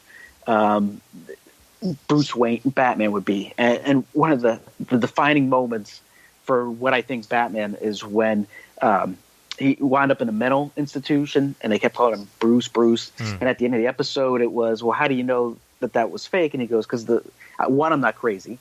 And two, the voice kept calling me Bruce. And in my mind, that's not what I call myself. And I just thought how perfect that was. I liked the Justice League episode, which I guess they tested that to see if they could do a Justice League series. The Ra's out of the past, how you saw Ra's al Ghul came back, and the fact that he took over his daughter's body for longevity, and how Bruce had a moment of weakness. That so he got young, but then realized this is just a farce. So he didn't really want to take any shortcuts. So I thought there was a lot of good defining Bruce Wayne Batman stuff that came out of the series. I like that you saw that at some point Barbara just got tired of the cape and cowl, and she, followed, rather than follow up in the footsteps of Batman, she followed the footsteps of her father as police commissioner. So at the same time, she knew safe houses, she knew tactics, she knew the stuff that McGinnis would be able to use and have access to. And did you guys see Return of the Joker? I mean, I know it was a movie, but to me absolutely. that kind of just wrapped up that series. There was I love the fact that the Joker figured out who they were and perverted that. So it was he beat Batman at the very end by corrupting Robin, but there was so much stuff, and I thought it illustrated the difference between Batman and then McGinnis's Batman. Tactics, how they like to fight, talking versus just blocking that out and just powering through. I will say, because I'm getting the high sign that I gotta put the kids to bed. This would probably be my number one, except that this is McGinnis's Batman. It's not Batman. So even though I have Justice League as my number one, that's Kevin Conroy doing the voice of Batman in his prime. So that's the only reason why that's number one as opposed to this. And I just wanted to quick touch on to the Justice League because I got to leave in another moment or two. Okay. I liked how that series had some good interaction between Batman and Superman. I thought they had a lot of nice moments, specifically in the first two seasons. The first episode of season 1 or season 2, Batman winds up saving Superman when he was facing it off against Darkseid, and at the last episode of that season, Starcross, Superman winds up saving Batman when he was coming down in the Watchtower. So I thought that was a nice, circle. I like when Batman realized that Superman was going to fight Darkseid to the death. How he called him that idiot before he went to save him. And that same episode as well, I believe Superman came up with the plan of how to attack Darkseid, and things weren't going too well. And Batman said to Wonder Woman, "Next time I let Superman come up with a plan, hit me real hard." And then the other thing I liked is, and I use this at times, is I believe it was the Shade when Lex Luthor wound up being behind the Injustice gang, that the Shade said, "Lex Luthor, the plot thins." So I thought that was a cool line that I'll sometimes use when I think it's kind of appropriate as opposed to the plot thickens. So I thought you got to see a lot of villains that I wasn't too familiar with in that series. And since they couldn't really use the Batman villains, which was okay because we have the animated series, I got to see some of the others. I got some great Batman moments without feeling as though I needed him in every episode. So I kind of got to see some of the other cast. Plus, I liked what they did with Jon Stewart. I wasn't too familiar with his Green Lantern, but it seems that this series kind of brought that character back and into popularity. And I actually think when they do a movie, he's going to be part of that character is going to be part of that movie or TV series or whatever they're doing. So I thought it did justice to at least him, even if it didn't so much to the Flash. Jon Stewart, you at least got to see a little bit more. Matt, what'd you think of the World's Finest movie? I liked it. It had some good moments to it. You see, to me, the best. I said this for the longest time. There's only two characters I really care about in DC, and if I don't, Batman and Lex Luthor. If I'm not interested in reading Batman, I'm not going to read DC. But the other one that I was interested in, I liked him going up against Batman as opposed to Superman, was Lex Luthor, because I think in a lot of ways they're evenly matched. And there was that. I know we've talked about this in the show before, Rock of Ages and Justice League, where Batman knew what Lex Luthor was trying to do to the Justice League, and it was a corporate takeover. So he used kind of similar tactics to combat Lex Luthor. So to see them in World's Finest go head to head, I thought that was kind of neat. Where Lex kind of just seemed like he was an afterthought, and then when Batman shows up, then he realized he's a threat, and we have to address this. So I did enjoy that series. But wouldn't that be more of the Superman and the Batman animated series as opposed to just? Well, I guess it's all related, but. Well, I'll just leave it at this before you go. Is that don't be the Flash in Lex Luthor's body from Justice League. Don't not wash your hands because you're evil. Make sure you wash your hands. Yeah, I do like. I have no idea who this is. When he unmasks who the Flash is. Brilliant. All right. Have a good night, sir. You guys do the same. Be safe. Be healthy. Hopefully this gets resolved sooner rather than later. So until next time, thanks for having me on for the ride. And thanks for coming. See you guys later. All right. Take care, my friend. Okay. See you. Take care. Happy Easter. You as well. Yeah. Now, before we get to our number one, I have to tell a quick story about Batman Beyond: Return of the Joker, which was 16-year-old me. I was on a Sliders bulletin board back then because that was a show I was really into, and it was the first. Love Sliders. Oh yeah, it was great, and I was on that bulletin board, and it was around the time that Batman Beyond: Return of the Joker came out, and you guys all remember when it was first released. It was butchered to shreds, and it was basically they took out all the blood, they took out all the violence, and they tried to pass it off as a G-rated thing, basically. And at the time, there were not plans to release the original edit, but I knew a guy on the forums who had gotten a hold of a VHS copy of the original cut of Batman Beyond: Return of the Joker, which had Chinese subtitles on it. And he wound up making a copy for me and sending it to me. And years later, I find out that this guy, his name is Eric Matthews, and I knew him through like comic book communities, like Comic Geek Speak and Facebook and what have you. And he's friends with Paul French and Darren Knoll and all that jazz. And I had him on my Facebook as a friend for years until we put two and two together that he was the guy who sent me that when I was 16. Small geeky world. You ain't kidding. Yeah, I got a hold of a bootleg copy of that too and saw the whole real movie well before it was ever released. Yeah. Yeah, and then they eventually finally released it on DVD, and that's basically the only copy that exists anymore because no one wants to see the other one. Right. Yeah. I think I still have both versions of it. Oh, yeah? Yeah. Okay, we are at our number ones, so let's have Murd start us out with number one. What is your number one? Well, my number one is Futurama. And I will. Nice. I'll say a few words about that, but we've already covered it more or less. So I'm also, in addition to that, going to slot in my number one alternate, which is the Venture Brothers. Thank you. You're welcome. That is one of my high alternates as well, sir. So job well done there. Chris, what is your number one? Avengers: Earth's Mightiest Heroes. Awesome, and that's why it wasn't on my list, because I knew it would come up multiple times. Shane, what is your number one? Batman the Animated Series.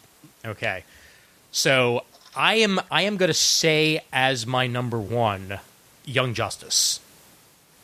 That's really high on my alternates. Yeah. I had a hard time. It's very difficult for me to say that. I am going to say a little bit more about Justice League Unlimited because it was also on my list. But when we're all said and done, my number one alternate definitely has to be mentioned to me because it was so damn close and it's so important in so many ways that I have to mention BoJack Horseman when we're all said and done with this. Because it needs to be watched by everyone. It is the most adult animated series that's ever existed, and it's I've seen a few episodes. It's great. It's so good. But Murd, go ahead and get us started. Okay.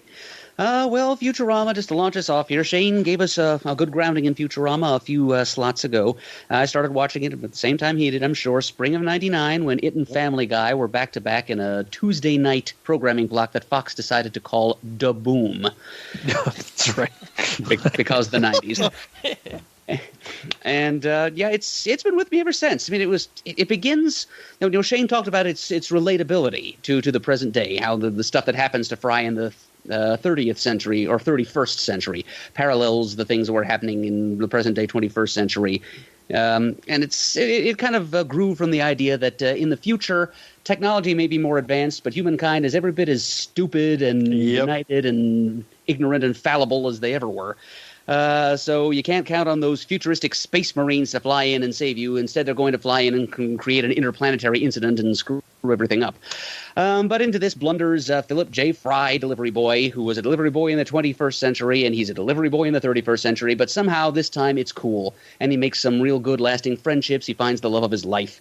You want to root for the guy. He's just so lovably moronic. And in fact, as it turns out, his moronism carries a cosmic purpose, which is one of many great little revelations we get in this show as it wends its merry way across its many seasons. I think, what is it, like 6 full seasons and then 4 TV movies that can be broken down into 5 half-hour episodes that constitute seasons of their own? Yeah, pretty much. Yeah.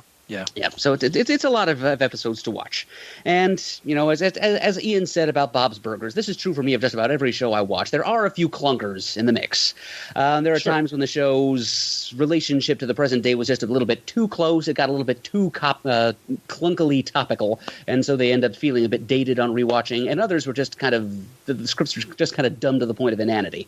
But those are few and far between. They became less far between towards the end of the series. I will say that.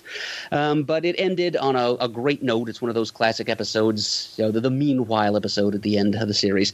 And, if I had to name a favorite episode, I mean, it's The Sting, that I think was a 5th season episode. That is quite possibly the best structured and funniest and simultaneously funniest and most poignant, striking a good balance between the two of them, episode of anything that I've ever watched on television. So it's not just a favorite episode, my favorite episode of Futurama. It's one of my favorites of any series. Wow. So that's I can't bestow much higher praise than that. That's the one with the space bees where Leela, where Fry dies and then Leela thinks she's cracking up when he appears to come back from the dead multiple times. So good. Yep. You know the one I mean. Yep. Oh yeah. That is the pinnacle of the show to me. But it's just throughout. With a few exceptions, it was just great at layering humor, both universal and topical, fun characters, poignancy and pathos, see Jurassic Park again, and just downright great science fiction. Just concept-driven science fiction was very often in there, and which they could then milk for comedy. And it just fed into itself in so many different ways, and it's massively rewatchable. I'm glad the reruns are on both Comedy Central and Sci-Fi Channel, but I do recommend that if possible, watch the reruns on the Sci-Fi Channel because they don't cut them quite as extensively as Comedy Central does. I'm really kind of upset that Comedy Central was the network that ended up landing that show when it was relaunched. No network has been as kind to it, though, including Fox, than Adult Swim, though. Oh, and I really God. hope that one day Futurama comes home. Mm-hmm. I agree with you entirely. In fact, it would not have relaunched on Comedy Central without Adult Swim. I mean, as somebody who runs an Adult Swim panel at Anime Next once a year, that's something I always have to bring up. That You know, you love Futurama, you can thank Adult Swim, not Comedy Central. Right. Yep. And similarly, if you love Family Guy, you can thank Adult Swim and not Fox. Yep, absolutely. Mm-hmm. Where no fan has gone before is one of the funniest, most brilliant Star Trek episodes of anything I've ever seen. Well, she! I think I know how to spell Milvar. Nuclear vessels. and also the episode where Fry finds out that he's his own grandpa. Oh my god! Oh my god! Yes. It's such a damn good show. that episode is one of the Family Guy moments of the show where I'm laughing and I really shouldn't be. Yes, but I'm laughing. It's like they definitely took Back to the Future to the next level. Ooh, yeah, they sure did. One of an endless number of classic sci-fi tropes that is very effectively appropriated for the funny. Yep. Good times. But to walk us back to Adult Swim for a moment, let me just throw out my first alternate, which I'll peg in here, the Venture Brothers. You know, we've talked about how heavily referential some of these other shows are. Futurama for one, Archer for another. The Venture Brothers is just a never-ending love letter to the best in classic action cartoons of the 60s and beyond. It's kind of a cottage product. It's mainly produced by two guys, with a lot of help from animation staff. But all of the writing, like 3/4 of the voice acting, and a lot of the post-production stuff and music stuff are done by the same two guys who go by the names of Jackson Q. Public and Doc Hammer. Not their real names, either one of them. They're Eric Hammer and Chris McCulloch are their real names. Chris McCulloch used to work on The Tick, actually, so that's his pedigree. And the two of them put together something for Adult Swim that began as kind of a spoof of Johnny Quest, but they just kept on splicing in more and more and more characters and ideas from action cartoons past, done in a very silly manner silly but also at times poignant when it needed to be. The characters became more and more complex, not just Hardy Boys / Johnny Quest knockoffs as time passed. And you really kind of enjoy watching them grow, which is, as Ian in particular has mentioned many of his favorite shows on this top 5 list. It's a hallmark of a quality show when more than just endlessly milking certain characters for laughs, you do see some growth and development. Yep. There is a little bit of that in Futurama, come to think of it, also. Yep. And the Venture Brothers do that very well. The Venture Boys, Hank and Dean, do eventually begin to grow up. One of the conceits of the early seasons was that they were an endless succession of clones, that their failed super scientist father, Dr. Thaddeus Rusty Venture, was able to take out of growth tanks every time they were killed during their various adventures. That was phased out so that no more clones. The boys would, when they die, they're dead. So there were stakes to the action, and also the boys could actually go through puberty and become fully realized adult individuals, which was nice to see. But as this was going on, the creators continued to throw in more and more neat ideas from classic comics and science fiction and, yes, action cartoons. Everything from G.I. Joe to the Super Friends to the Herculoids and beyond. So it's just this marvelous hybridization of all that is best in several decades of fun retro animation.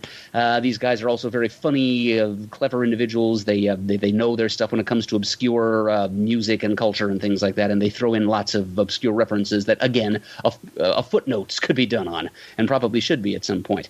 So, yeah, that's it would have made my top 5 probably if it weren't for the fact that because it's such a sort of a boutique venture, and it's done by no pun intended. That is done by these two guys mostly. They have to work at a very slow pace. As a result, they can only put out one relatively short season every 1 or 2 years. So the premiere of this thing was back in the early to mid 2000s, and they've only gotten as far as season 7 here in 2020. So that kind of earned it a few demerits in my book, but. If you can watch it all in a sitting, if we pretend that the long gaps between seasons don't exist, it is money. And so it came very close to my top 5, and I had to mention it here at length. 2003. February 16th, 2003, The Venture Brothers premiered. It is the longest-running Adult Swim show, but not because of seasons, just because it's taken that damn long to do. Right. But the fact that that Adult Swim lets them keep coming back, despite their inability to keep to a production schedule. Yep. I take that as a testament to the quality of the finished product. Absolutely. And Chris, you would love Nathan Fillion's Brown Widow character. which is the Spider-Man the Spider-Man analog. Oh my god! And yes, he does shoot webs out of his ass. And Stephen Colbert's Professor Impossible is just it's such a great rip on the Fantastic Four and how much of a dick Reed Richards can be. Love that show. All right, who do we have going next? I'm next, and unfortunately, Coldwell, I have to depart after I give my number one, gentlemen. I apologize for that. No, we understand. And I'll shout out my alternates, too, after that. Avengers Earth's Mightiest Heroes.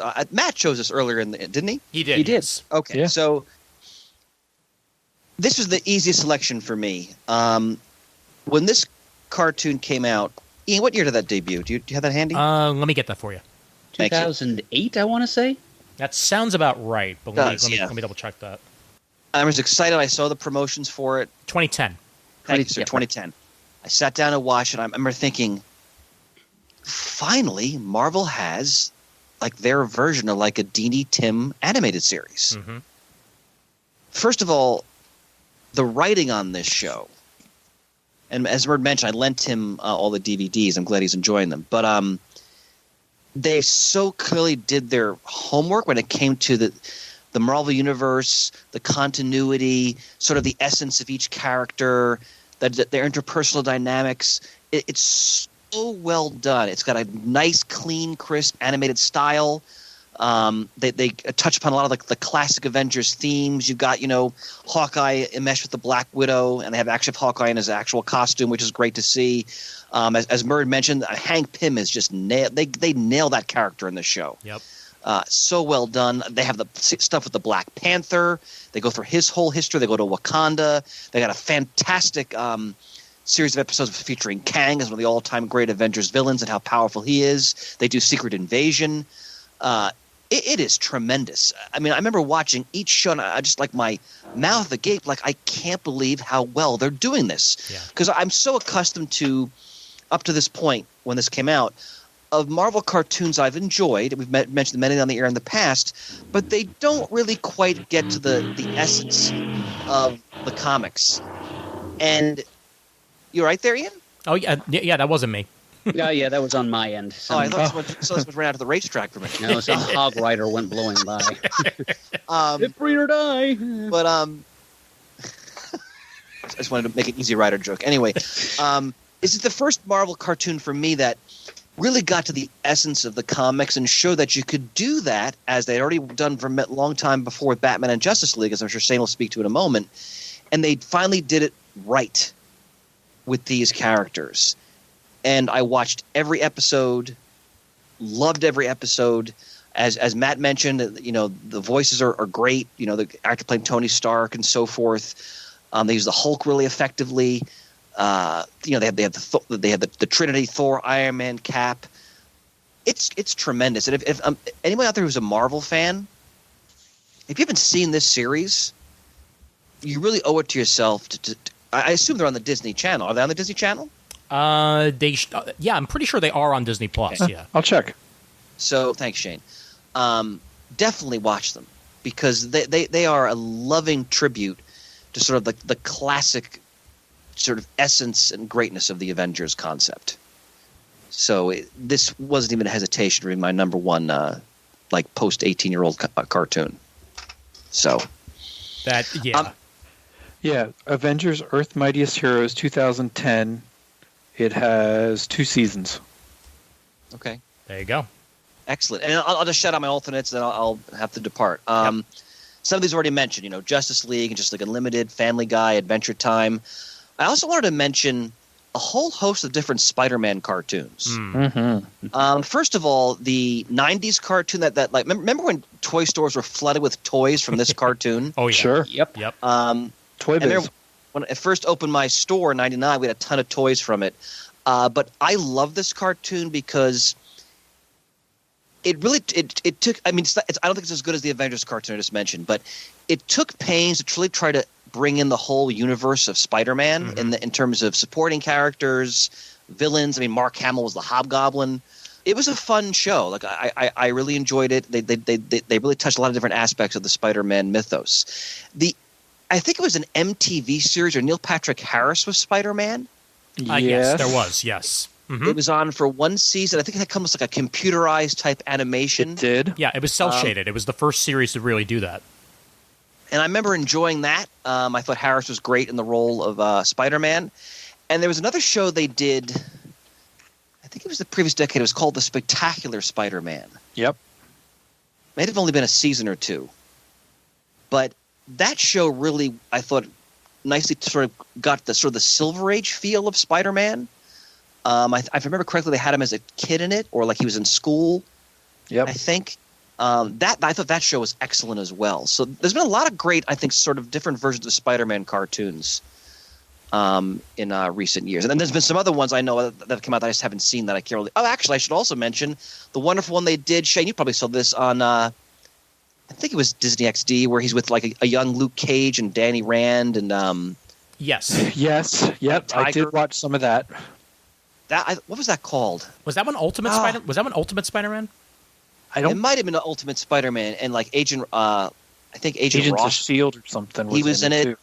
And I think J.K. Simmons played Jameson's voice in it. Mm-hmm. That was a really good show, also. So there's been a lot of good Spider-Man cartoons. I wanted to just mention quickly that have been out in recent years. All right, brothers. I'm sorry I got to go into tennis and family matters, but I look forward to listening to the final picks, especially I want to hear Shane wax rhapsodic about Batman. Sounds good to us, sir. Have a good rest of your night. All right, brothers. Stay well. I'll talk to you all soon. Take care. You too. Good night. Bye. Good night. And the thinning of the herd continues, and we're down to 3. All right. I just looked on the Disney app again, and I do believe he was talking about Ultimate Spider-Man. Yes. There was also a Spider-Man series after that as well, and then whatever came after that. Did he mention Sensational Spider-Man? Because I know that's one that a lot of people put high regard on. Oh, yeah. Kevin Moyer was a big fan of that. Yes. Yeah, that was on the CW, I think, or Kids WB, Yeah. it was called at that time. Yep. Pretty sure Greg Weisman was showrunner for that one as well. The man behind Gargoyles. Oh, okay. Yep. And also Greg Weisman was showrunner and still is for My Number One, which I will discuss it in a little bit. But first, you got Batman to talk. Yeah, so Batman. This came out 1992, right on the coattails of Tim Burton's Batman movies, and it absolutely blew me away. I mean, I enjoyed every iteration of Batman that had come up to that point. The Filmation ones, the Super Friends ones, Challenge of the Super Friends, and whatever there was, I enjoyed. But this one took it to a completely different level. It was very stylized, very noirish, very serious in a lot of ways. Gave great stories and character development for everybody.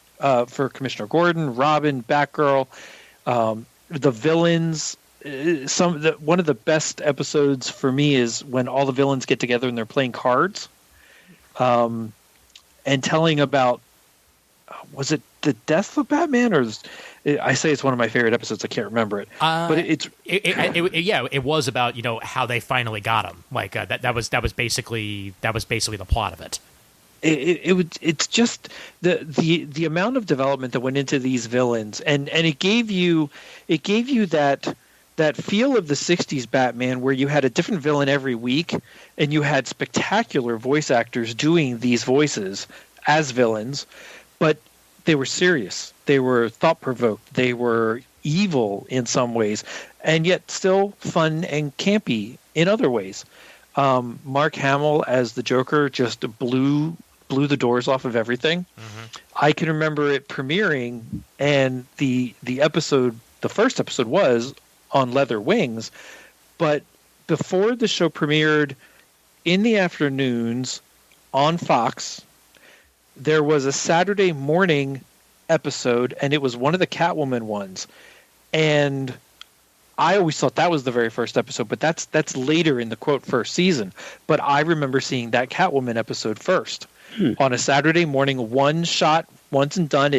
Batman cartoon never aired on Saturdays again until they combined it with Superman a few years later. Wow. But it was really something special. That is one of my favorite Bat caves, Batmobiles. I love Alfred in that. I love the way they brought in characters little by little. Everybody wasn't there right away. They allowed them to progress. You got Nightwing, you got another Robin, you got Batgirl coming in. You had guest heroes, you had villains by the truckload. It had so many episodes because it was a daily show. In that way, it did better for me because I got to see so much more of Batman's universe than they ever could have done with Superman when they brought that cartoon, which was also great, but that was only on Saturday mornings.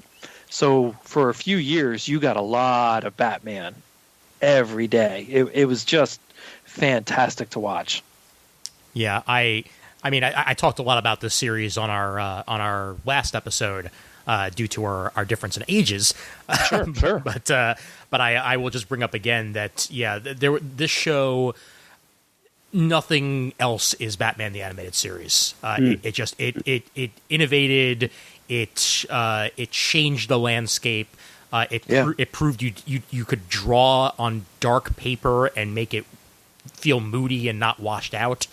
And most of all, it created a cohesive narrative and a large world and a basis for one of the best animated universes that we've ever experienced. Yeah. But also even the one-off episodes, like the episode that I always go back to is the one with the kids telling stories about Batman. Oh. Yes, and they're all stylized in a different decade. Yes. And one of them was Joel Schumacher. Yep. Yeah, I love that. And that was the first we ever got of Dark Knight Batman animated. Yeah. And it was superb. And I love that series. Michael McKean played the Joker in the campy version in the first story. Yes. It was that animated universe's Tony Stark. I mean, I know Marvel Cinematic Universe came, decades later, but Kevin Conroy as Batman really was the linchpin to everything that came after for a while. Yeah. And any time that they get him to play Batman again, I'm just all for. When I read Batman comics, 9 times out of 10, that's the voice I hear when I'm reading it. Well, I certainly hope you're picking up the new digital series that just hit on Wednesday. Oh yeah, yep.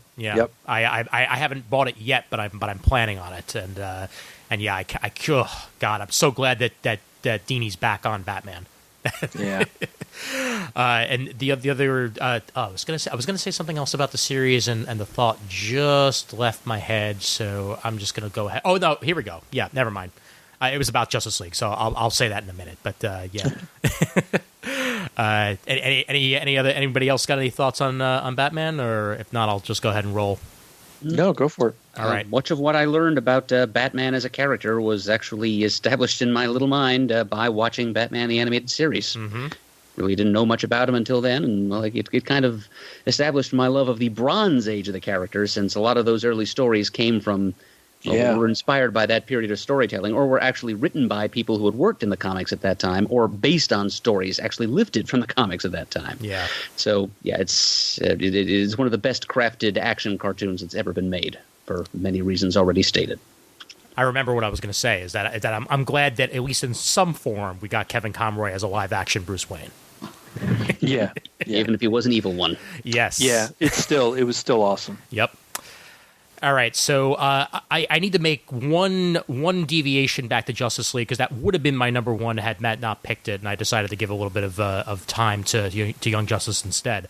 I remember in the last season or two of Justice League, it wasn't coming out regularly here in the United States, even though the episodes were complete. Cartoon Network were playing their games that they like to play, where they hold on to a series until you're literally salivating, like, where is the show, and then they drop it all at once. And I remember, like at 7 a.m. on a Saturday morning, where they put these things to die. Yep. And I remember it had aired, I think, in New Zealand the last season before it aired here. And I remember, back in my pirating days, tracking down the files and making VCDs, not even DVDs, but making VCDs to then watch on my television of the season, because I couldn't wait. And I watched the finale of Justice League about 2 months before it aired here in the U.S. Wow. And I then sat down and watched it as it aired, but still, like, I was not going to wait, and because I was tech savvy enough to make it happen, I went ahead and broke the law. So that's one of my fondest Justice League memories outside of the show being awesome. As for Young Justice, I didn't know what to expect when Young Justice premiered. I saw that it was sort of going to be like a hybrid show, more Jeff Johns, Teen Titans than Young Justice, even though it had some of the same characters involved. But I sat down and I enjoyed it for what it was in the first season. Then season 2 happened, and talk about a light speed shift in quality. It went from being good to superb. That time jump that they did, and then giving us the whole Reach storyline was just it was appointment television for me. I would sit down and I would watch that as it aired, and I just went ahead and made it happen, and I loved every single minute of it. And it was, especially as the New 52 was happening, it was the closest to old school DC that we had.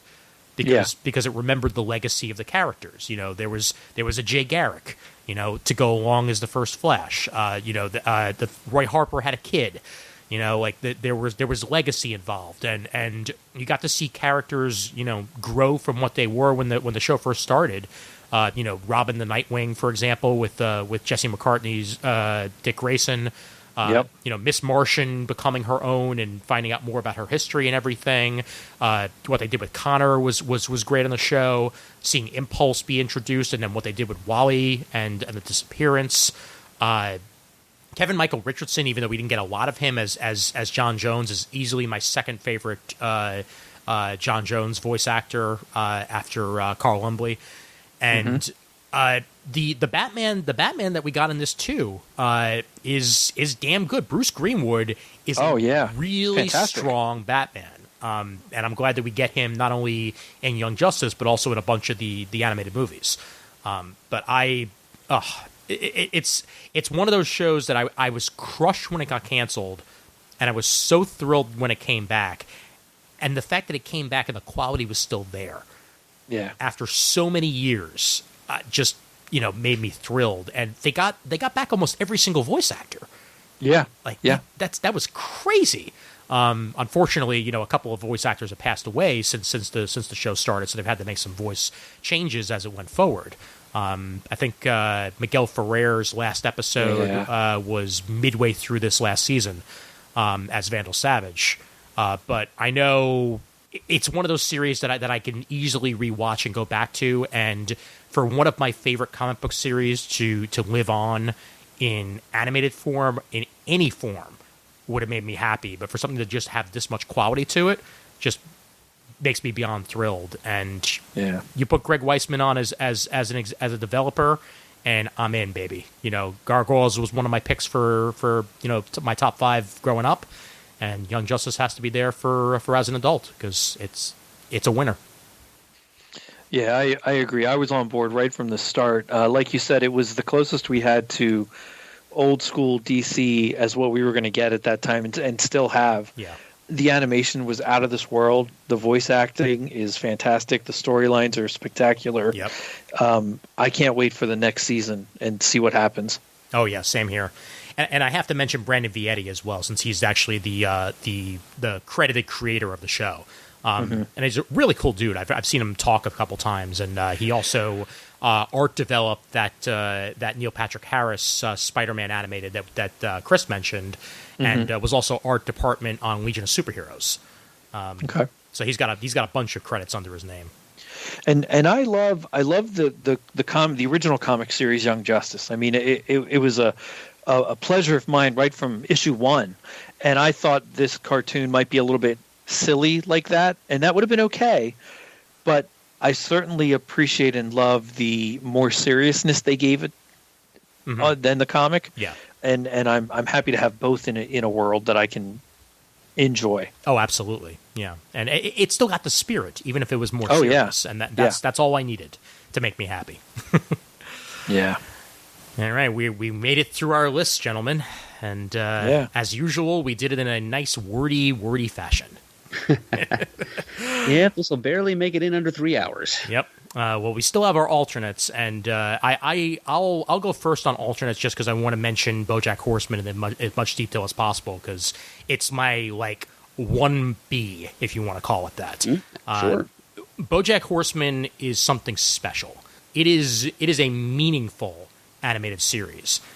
Because not only is it it's funny and it's a well put together world and what have you, where horse people exist along with humans, and other animals also speak and live their lives as along with human beings. But this is about a horse named BoJack who was the head of a television series, a TGIF style series back in the 90s called Horsin' Around, and he has to deal with the fact that he is a washed up actor and whether or not he's still going to have a career for himself. And that's the surface plot. What you're also dealing with is addiction, depression, suicidal tendencies, and just learning how to live your life and getting past that.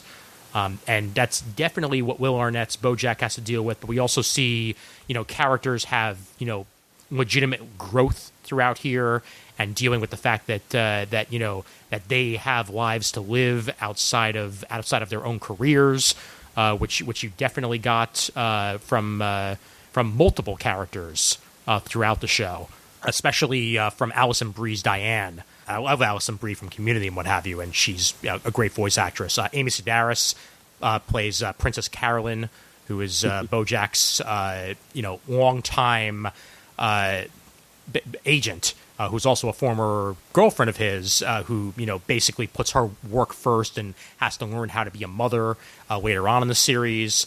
Paul F. Tompkins, Mr. Peanut Butter, is that, cheerful Labrador retriever, happy-go-lucky human being who, realizes that life is not all sunny and he has to try and figure out whether or not he himself is actually happy or whether or not it's all an act as the show goes forward. And, of course, Aaron Paul is Todd, a guy who literally has been living on BoJack's couch for years and always falls into something and winds up making a career out of it in the end, and actually finds himself as a human being while also finding his sexuality, because this is one of those few shows that goes into asexuality as a thing that exists and gives it actual depth of character, and also does that with other queer characters that you don't see in television period, let alone animated. And it just concluded back in January. And it's one of the most complete shows that I've seen that isn't, fantasy based or sci-fi based that's an animated. It's just it gets the job done. And I love it for everything that it is, and it's well worth your watch. It's not for kids. I'll 100% say that. So, it's basically 16 and above, I'd honestly say. But when you get there, watch it. It's so great. I just wish Comedy Central gave us the reruns with more regularity. I was able to watch the whole of the first season and part of the second, but the cupboard's been bare since then, unfortunately. That's a shame. Yeah, they made such a big deal about getting that about getting the rights to it too. I guess maybe it's just not doing as well ratings wise as they would have hoped or something. But yeah, that's disappointing. Oh well. I mean, the Shout Factory does have season 1 and 2 as a collector's item DVD. So you could get the first 2 seasons that way. I hope they have more than just the first 2 seasons. But that's at least one way to get a hold of it. And it's only $22, so something to consider. Rest of my alternates that I'll throw out there real quick. Steven Universe, which is another one that barely missed being on my top 5. Just concluded with Steven Universe Future. Venture Brothers was on that list. The DuckTales reboot. That's a good one. It's so good. And just came back for season 3, and I'm just caught up to the end of season 2 now. So I'm looking forward to watching that. Metalocalypse, another Adult Swim show that's insane, but so much fun. Rick and Morty, again, barely missed my top 5. The 2011 Thundercats reboot had to be on that list because that does not get enough love.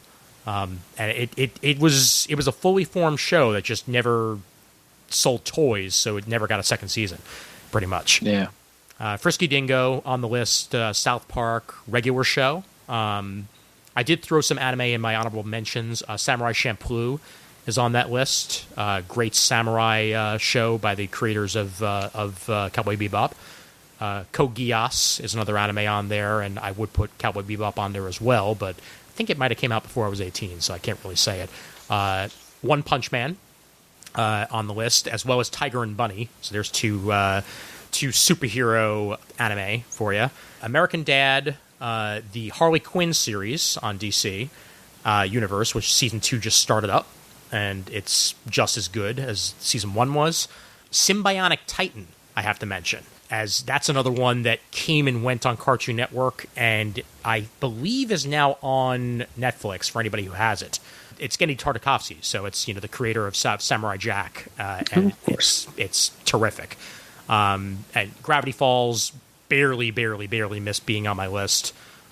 Summer Camp Island is another great show that's on Cartoon Network, and I have the She-Ra show on Netflix, at American Dad, as I mentioned, and a show that just premiered.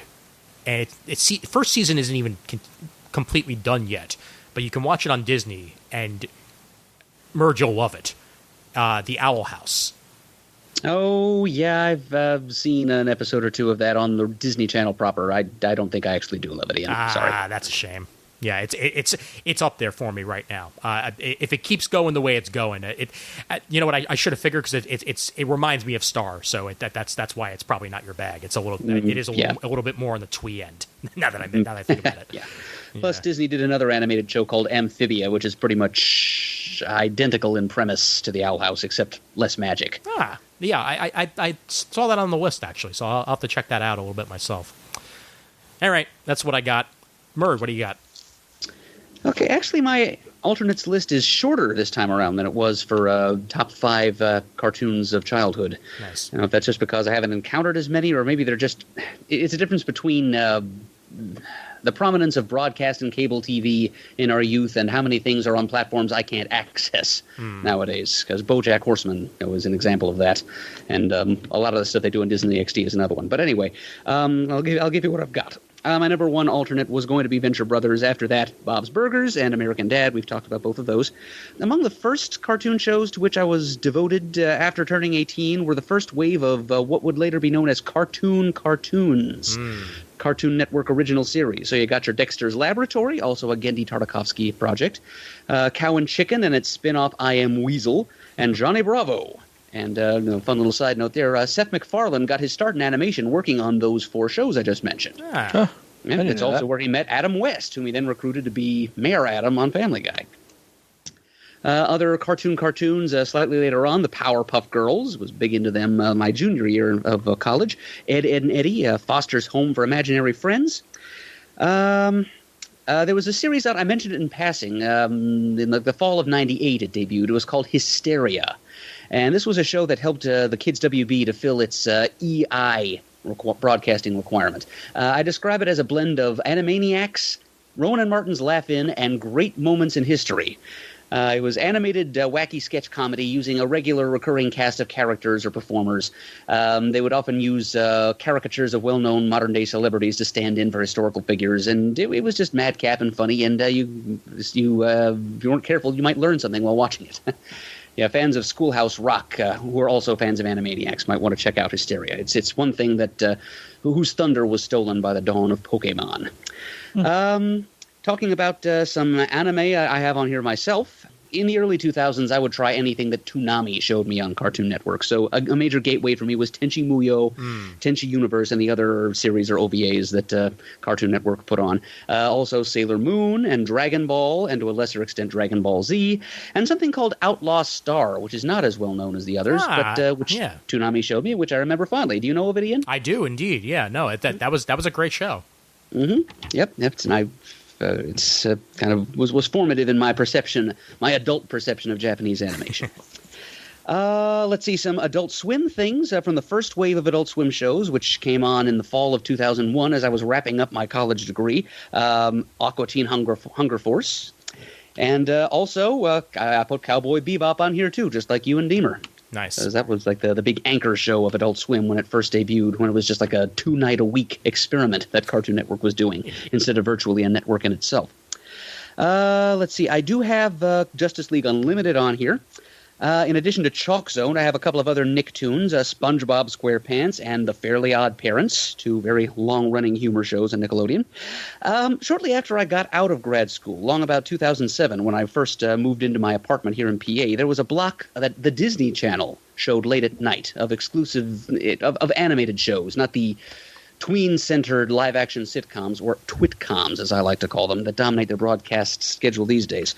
So that consisted of Kim Possible, The Replacements, The Emperor's New School, Buzz Lightyear of Star Command, and American Dragon Jake Long, which is pretty much a bald-faced ripoff of The Life and Times of Juniper Lee from Judd Winnick, but despite its derivative nature, it was still a pretty entertaining show. So I liked watching all of those shows while the Disney Channel was still offering them. Something else from Adult Swim, the classic Robot Chicken, which evolved from Wizard Magazine's Twisted Mego Theater feature, and another thing from the same studio as Robot Chicken, Titan Maximum, which is kind of a send-up of Voltron-style shows. Good show, yep. Something else I was introduced to by Adult Swim, although it was on the WB years before that, Mission Hill, short-lived animated sitcom that was. Yep. Mm-hmm. About a slacker and his nerdy kid brother as they try to get on living together in a cool urban loft. Let's see, Batman, the Brave and the Bold. I figure that's got to be on somebody else's alternate list. Yep, it's on mine. Yeah, thank you, Shane, because that was just a clearinghouse of a lot of the greatest, zaniest ideas in all of DC history, just thrown together into a blender. That show could have gone on for years if they wanted to do it. I would not have complained a bit. I would have bought every DVD they wanted to put out. And my boys were 100% in on that show. Let's see. Am I missing anything on here? I'm just kind of jumping around. There was a period shortly after I graduated college when I would watch, this is in the pre-Adult Swim period, when I would watch late-night Cartoon Network and see reruns of older cartoons. It was then that I was introduced to the hour-long back-to-back block of Jabberjaw and the Super Globetrotters from the 70s. Both fairly terrible cartoons, if you're being objective, but there was just something magical about them. And I would actually stay up until like 2 a.m. on Friday nights, on summer nights in Stone Harbor to watch those shows. I love Jabberjaw. I figured I'd throw them in there out of nostalgia. It was obviously made before I was born, so clearly before I was 18, but I didn't discover them until after I turned 18. So fair enough. Yep. I'm counting it. Let's see. We're nearly down to the wire here. I have to throw in My Little Pony Friendship is Magic. Produced in part by our friend Big Jim, and it's just it is a good cartoon in its own right. Even if Jim weren't involved, I would be saying that. Yep. Gravity Falls, Ian put that on high on his alternates list. It was kind of high on mine also. It's kind of humor and the supernatural. My high concept for it is Tween Peaks, as it's about two 12-year-old twins who stay in a mysterious town in Oregon and investigate the supernatural phenomena they find there, aided by their crusty great-uncle Stan and a cast of local yokels. So you had Steven Universe and Regular Show on your list, Ian. They were on mine as well. Especially Season 1 of Steven Universe I was fond of. The animation style and the use of music, very good. Yep. But talking of Cartoon Network playing its games, and this is something they did with Adventure Time, too, I noticed. Oh, yeah. When they started noticing that Steven Universe had a following that was a little older than their target demographic, who weren't going to be giving any money to the toy and candy advertisers they attracted, they started making it harder to find on their broadcast schedule. Mm-hmm. And that is a shame. Yep. And last but not least, a show that I've just come to know recently, but have been very much into for the last year or so, The Loud House on Nickelodeon. I had a feeling it'd be there somewhere. Mm-hmm. Didn't make the top 5, but I had to mention it. Yeah. Mission Hill immediately came to mind. It was the startup noise on my Windows computer for years, the intro to that, and then years later I found out that was written by Cake, the intro music. So the band Cake, it's a song called Italian Leather Sofa. That they use the intro music for, so that I did, and the sci-fi convention episode of that, I've used clips from that many times. It is an awesome episode. Mm. Yeah, I think that Italian leather sofa reference actually did have a place in my memory once upon a time, but I've kind of lost it since. Oh, one other thing I've just noticed in my notes, something that was on Disney's One Saturday Morning that I watched on Saturday mornings for a brief time after college, a show called Recess. Oh, yes. Oh, yeah. Yep. Kind of a fun examination of the caste system of the elementary school playground. Mm-hmm. Yep. Love that show. Oh, and I wanted to ask you, Ian, Final Space didn't make your alternates list? Thank you. I completely forgot. Thank you, Murd. Yes. Yeah, no, that's very high up on the list. And whenever I make a list like this, I always forget something. I'm so glad you mentioned that. Thank you so much. And then you're smacking yourself in the forehead hours after the recording is finished. I do know the feeling well, Ian. Yep. So glad I spared you that. Yep. Yeah. Damn good. Damn good show. Love it. Everybody should go watch it if you haven't watched it. Yeah. Okay. Actually, at some other happier time, Ian, I think I'd like to debate you about that because I actually did not like Final Space at all. But I know it was important to you, so I didn't want you to miss your chance to mention it again. No, fair enough. That's fine. Alex Hirsch is a voice on Owl House, by the way, talking about shows that we disagree on. So he's because the show is created by a former animator on Gravity Falls. So he was in the front door on that one. He plays the demon character, like the dog sidekick character. Oh, right, the pet who fancies himself the king of all demons. Yes. And everybody else just thinks he's adorable. Yep, basically. Yeah. I would not have guessed that was Alex Hirsch. Yep, go figure. All right, and Shane, what do you got? So I didn't group mine necessarily in any order. I kind of grouped them together by genre, sort of. Starting at the top. The only one that I will mention, which is what you mentioned, is Young Justice. Mm-hmm. Then Teen Titans Go, Justice League Action, Superman Animated, The Batman, the computerized kind of Green Lantern that was on around the same time as Young Justice, Good as choice. well as that Batman show, Batman Brave and the Bold, Crypto the Superdog, Batman Beyond. Then a whole slew of 90s Marvel with Spider-Man, Fantastic Four, Iron Man, Hulk, and X-Men. Mm-hmm. Then X-Men Evolution, Tiny Toons, Pinky and the Brain, Gargoyles, Darkwing Duck, Pokemon, SWAT Cats, Family Guy, American Dad, Disenchantment, which is on Netflix, Ben 10, SpongeBob SquarePants, Invader Zim, Fairly Odd Parents. From, I believe, MTV was Aeon Flux and Max. You're correct. Robot Chicken, of course, Gravity Falls, Dexter's Labs, Phineas and Ferb, Johnny Test, The New DuckTales, The Clone Wars, Samurai Jack, The Harley Quinn, which I was reminded when you said it, Ian, and Penguins of Madagascar. Wow. You got some good ones in there, Shane. Yeah. And Phineas and Ferb, I can't believe I forgot that one. Oh, that's such a good one. Again, some of these I watched because the boys watched them and I got into them, not having an interest at first, but watching them with them, I loved it. Shane, have you ever watched the Big Hero 6 animated? Yes. Okay. Yeah, because I never got a chance to watch that, and I was always curious because it's most of the cast from the movie. It's 2D instead of 3D. Just the first couple episodes I've watched, and I'm pretty sure that's on Disney's app that I have tagged to watch as well. Yes, it is. Yeah, it's definitely on Disney Plus. And the other one that I wanted to mention that I almost forgot that I've watched a few episodes of, that Hotel Transylvania animated series is actually a lot of fun. Oh, okay. So, yeah, it's way better than the movies, honestly. And it's also found. Is that on Disney XD? That is on Disney, I believe. Yeah, so it's either Disney or Disney XD. And I know it's also on Netflix, but that doesn't help you. Well, and that's Disenchantment. I really, it looked okay, but I wasn't really thrilled to go watch it, and I binged it over was it Christmas or something? In the span of like a week. Mm-hmm. I watched the whole series so far. It gets better as it goes along, definitely. Yeah, it really does. And I mean, it's not Futurama love yet, but it certainly has its place. Yeah. That one I'm hoping Murd gets picked up somewhere other than Netflix at some point, so you can check it out. Yeah, so you can, which one is that now? Disenchantment. Disenchantment. Yep. Yeah. Oh, that's the one from the creators of Simpsons and Futurama. It's like Matt Groening derived. Yeah. Yep. I'm a little trepidatious about that one because I remember reading somewhere that they went out of their way to hire very young writers for it.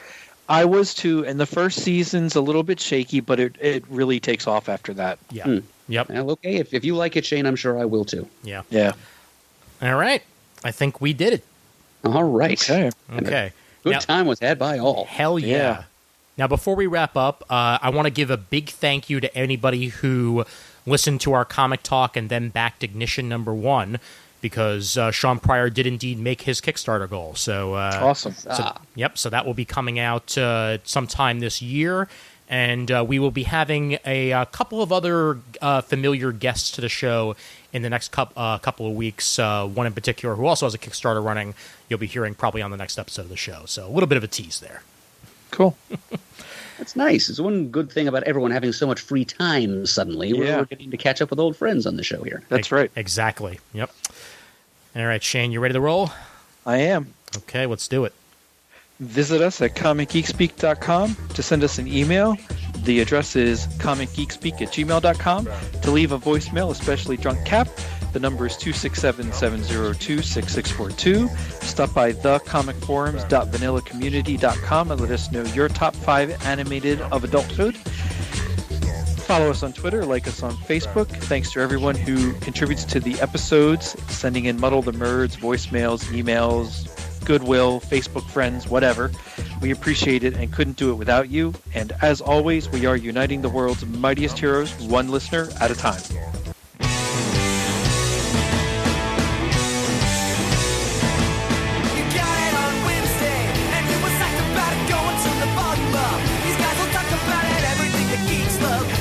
Laser beams, opinions like the seasons on everything you read in comics, movies, games, toys, artists, comic geeks speak, comic geeks speak, comic geeks speak, comic geeks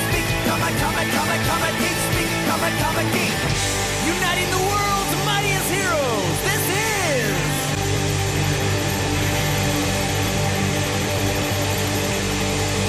Comic Geeks Speak. That's all you get, jerks!